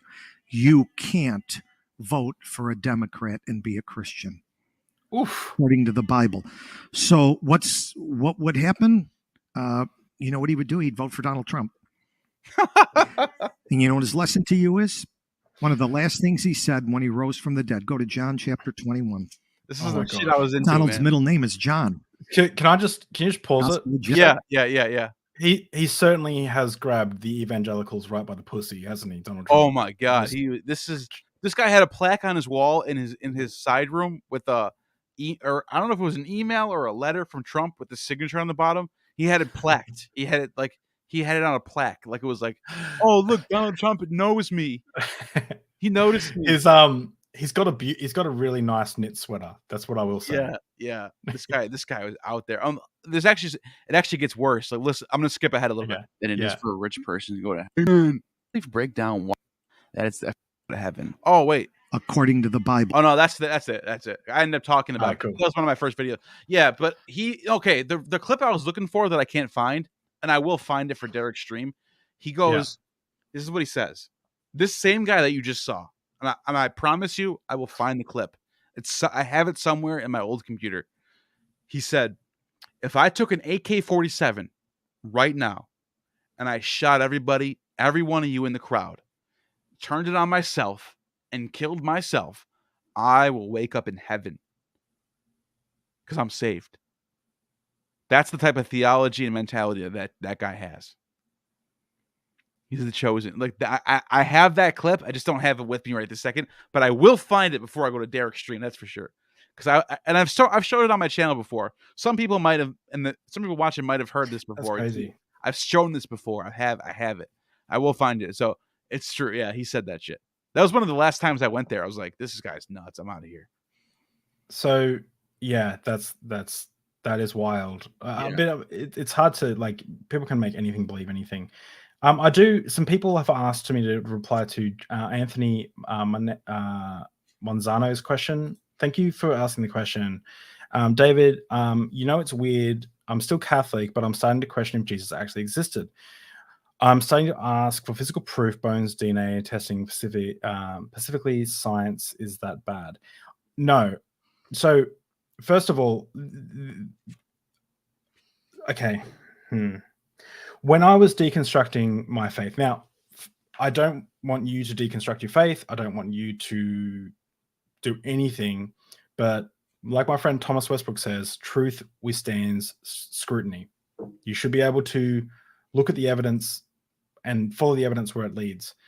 It will feel bad. Feelings aren't facts. It will feel bad to question your faith, because faith is the antithesis of questioning, right? Like you're trying to faith is like it's a circular argument. It's just it's true because I believe, and if you don't believe, then it's not true because you don't believe. Yeah, and I apologize. Like the bottle of wine's done. I've got one last glass, but so I apologize if I'm not very coherent. But questioning your beliefs is like, I take my hat off to you. That's like a really hard thing to do. Most people can't do that. So the fact that you're wanting physical proof, I'm not here to advocate for you to become like anything, right? But I actually implore you for doing that. That is fantastic. Yeah, that you're looking. Keep asking questions like that. Keep asking questions like that.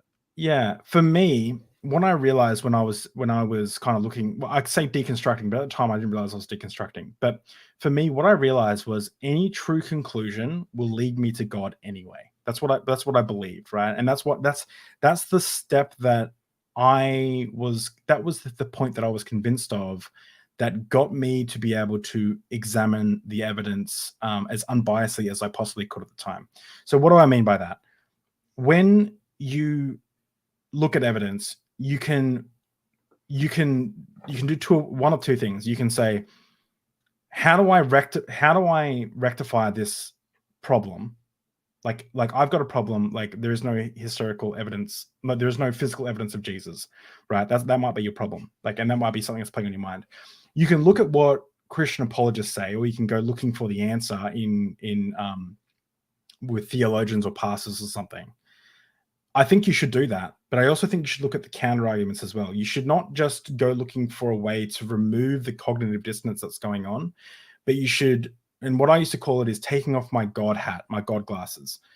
I realized that for me, looking at the evidence, I couldn't go into the evidence assuming anything. I couldn't assume my religious beliefs. I couldn't assume my gender, my race. Like I had to do everything I possibly could to try and remove as much presuppositions. I mean, those last two weren't really presuppositions, but I couldn't really. I had to remove as much of as much subjectivity as possible. And the reason that I believe that I could, the reason I could actually take that first courageous step was because I realized that regardless that the truth will always lead to God is what I thought. It didn't for me. It might. I'm still always on the journey, right? Right. Yeah. But like for me, it was like, okay, like taking that first step of going, I'm going to investigate the evidence. Honestly, intellectually honestly, I'm not going to presuppose that it's all 100% true, and I'm going to see what I come up with. I would suggest looking at if you want some really good Christian perspectives. Michael Jones does some really good content on this. I'm not convinced of his arguments, but I would.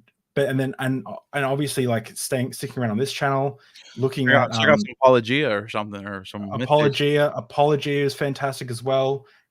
Apologia is he's fantastic. Myth Vision, of course, but don't be afraid to question. Don't be afraid to look at the evidence, and just let it come to you without too much judgment. Don't judge yourself for viewing the evidence. So that would be my advice. My favorite quote is from, and you asked me this earlier, and I gave you a different answer, but I'm going to change it now. The Bruce Lee quote of "Be like water." Just try to let things flow. Yeah. Just don't even try to don't do anything. Just let things go. Let it go. Let just be like water. Flow. Just flow. Yeah. See what happens. See what that takes you. You know. I hope don't be biased in any direction. That's what I mean by that. That's what I fit literally. Yeah. Don't be biased in any direction. Yeah. Awesome. So I think that's the question people are really trying to make sure that you get an answer, and I think that's I hope that was the one that I was trying to answer. I'm pretty far back in the comments. To be real with you, if you're looking for that much, it doesn't exist. So take that as you will. Yeah, but I mean, let me play Jesus. Let me play devil advocate for the Christian, right? Like, just because you want physical proof doesn't mean like it's not likely to exist. Even even if it was anyone back then, it's not likely to exist. Yeah, who do we really have DNA for besides like people we know their tomb is here? Yeah, I mean, it's hard to get.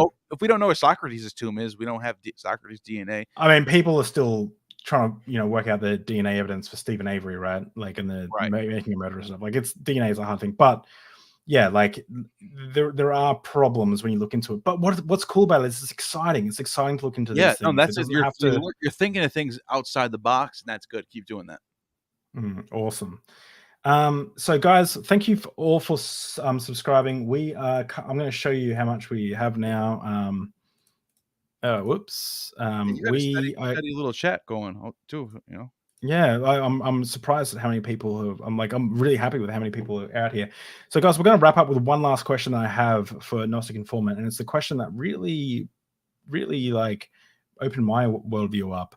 But we have reached 1,125 subscribers, guys. It's gone up since I've been here. Yeah, it has. It definitely it has. It's gone up by like 10 or something. Like, it's gone up by nice. I'm happy to do that. Thank you so much for subscribing. It could have been just a coincidence, but oh no, it's definitely you. Like, I saw a few of my subscribers in the chat. That's all. Yeah. Thank you so much for coming. Oh, there we go, another one. We went up again. Hey. Oh, get a drink going. I've got to take care. We just had a new baby boy Atlas, and I'm gonna be drunk as a skunk while I'm feeding him a bottle. This is only like the second glass anyway. So, D, I've been trying to contact you, by the way, D, on like Twitter or whatever. You've like been a really big part of the community. I can't find a way to contact you. If you can shoot me a message on Twitter or something, I'd love to chat with you, because you've been real help, and as you said, I've made you a moderator. So yeah, and make sure you subscribe to see the panel, and obviously let's watch the Myth Vision panel, and subscribe to Gnostic Informant. But with that said, I've got the last big question for you. Okay, so regarding your God belief, what, if anything, would change your mind?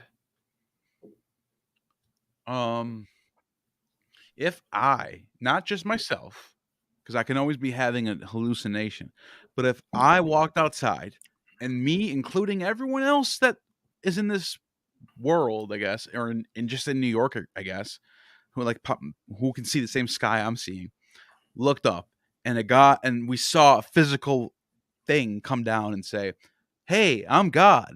Here's what I want everyone to do." And everyone saw the same thing. We all saw it, and everyone attested to it. That would be it.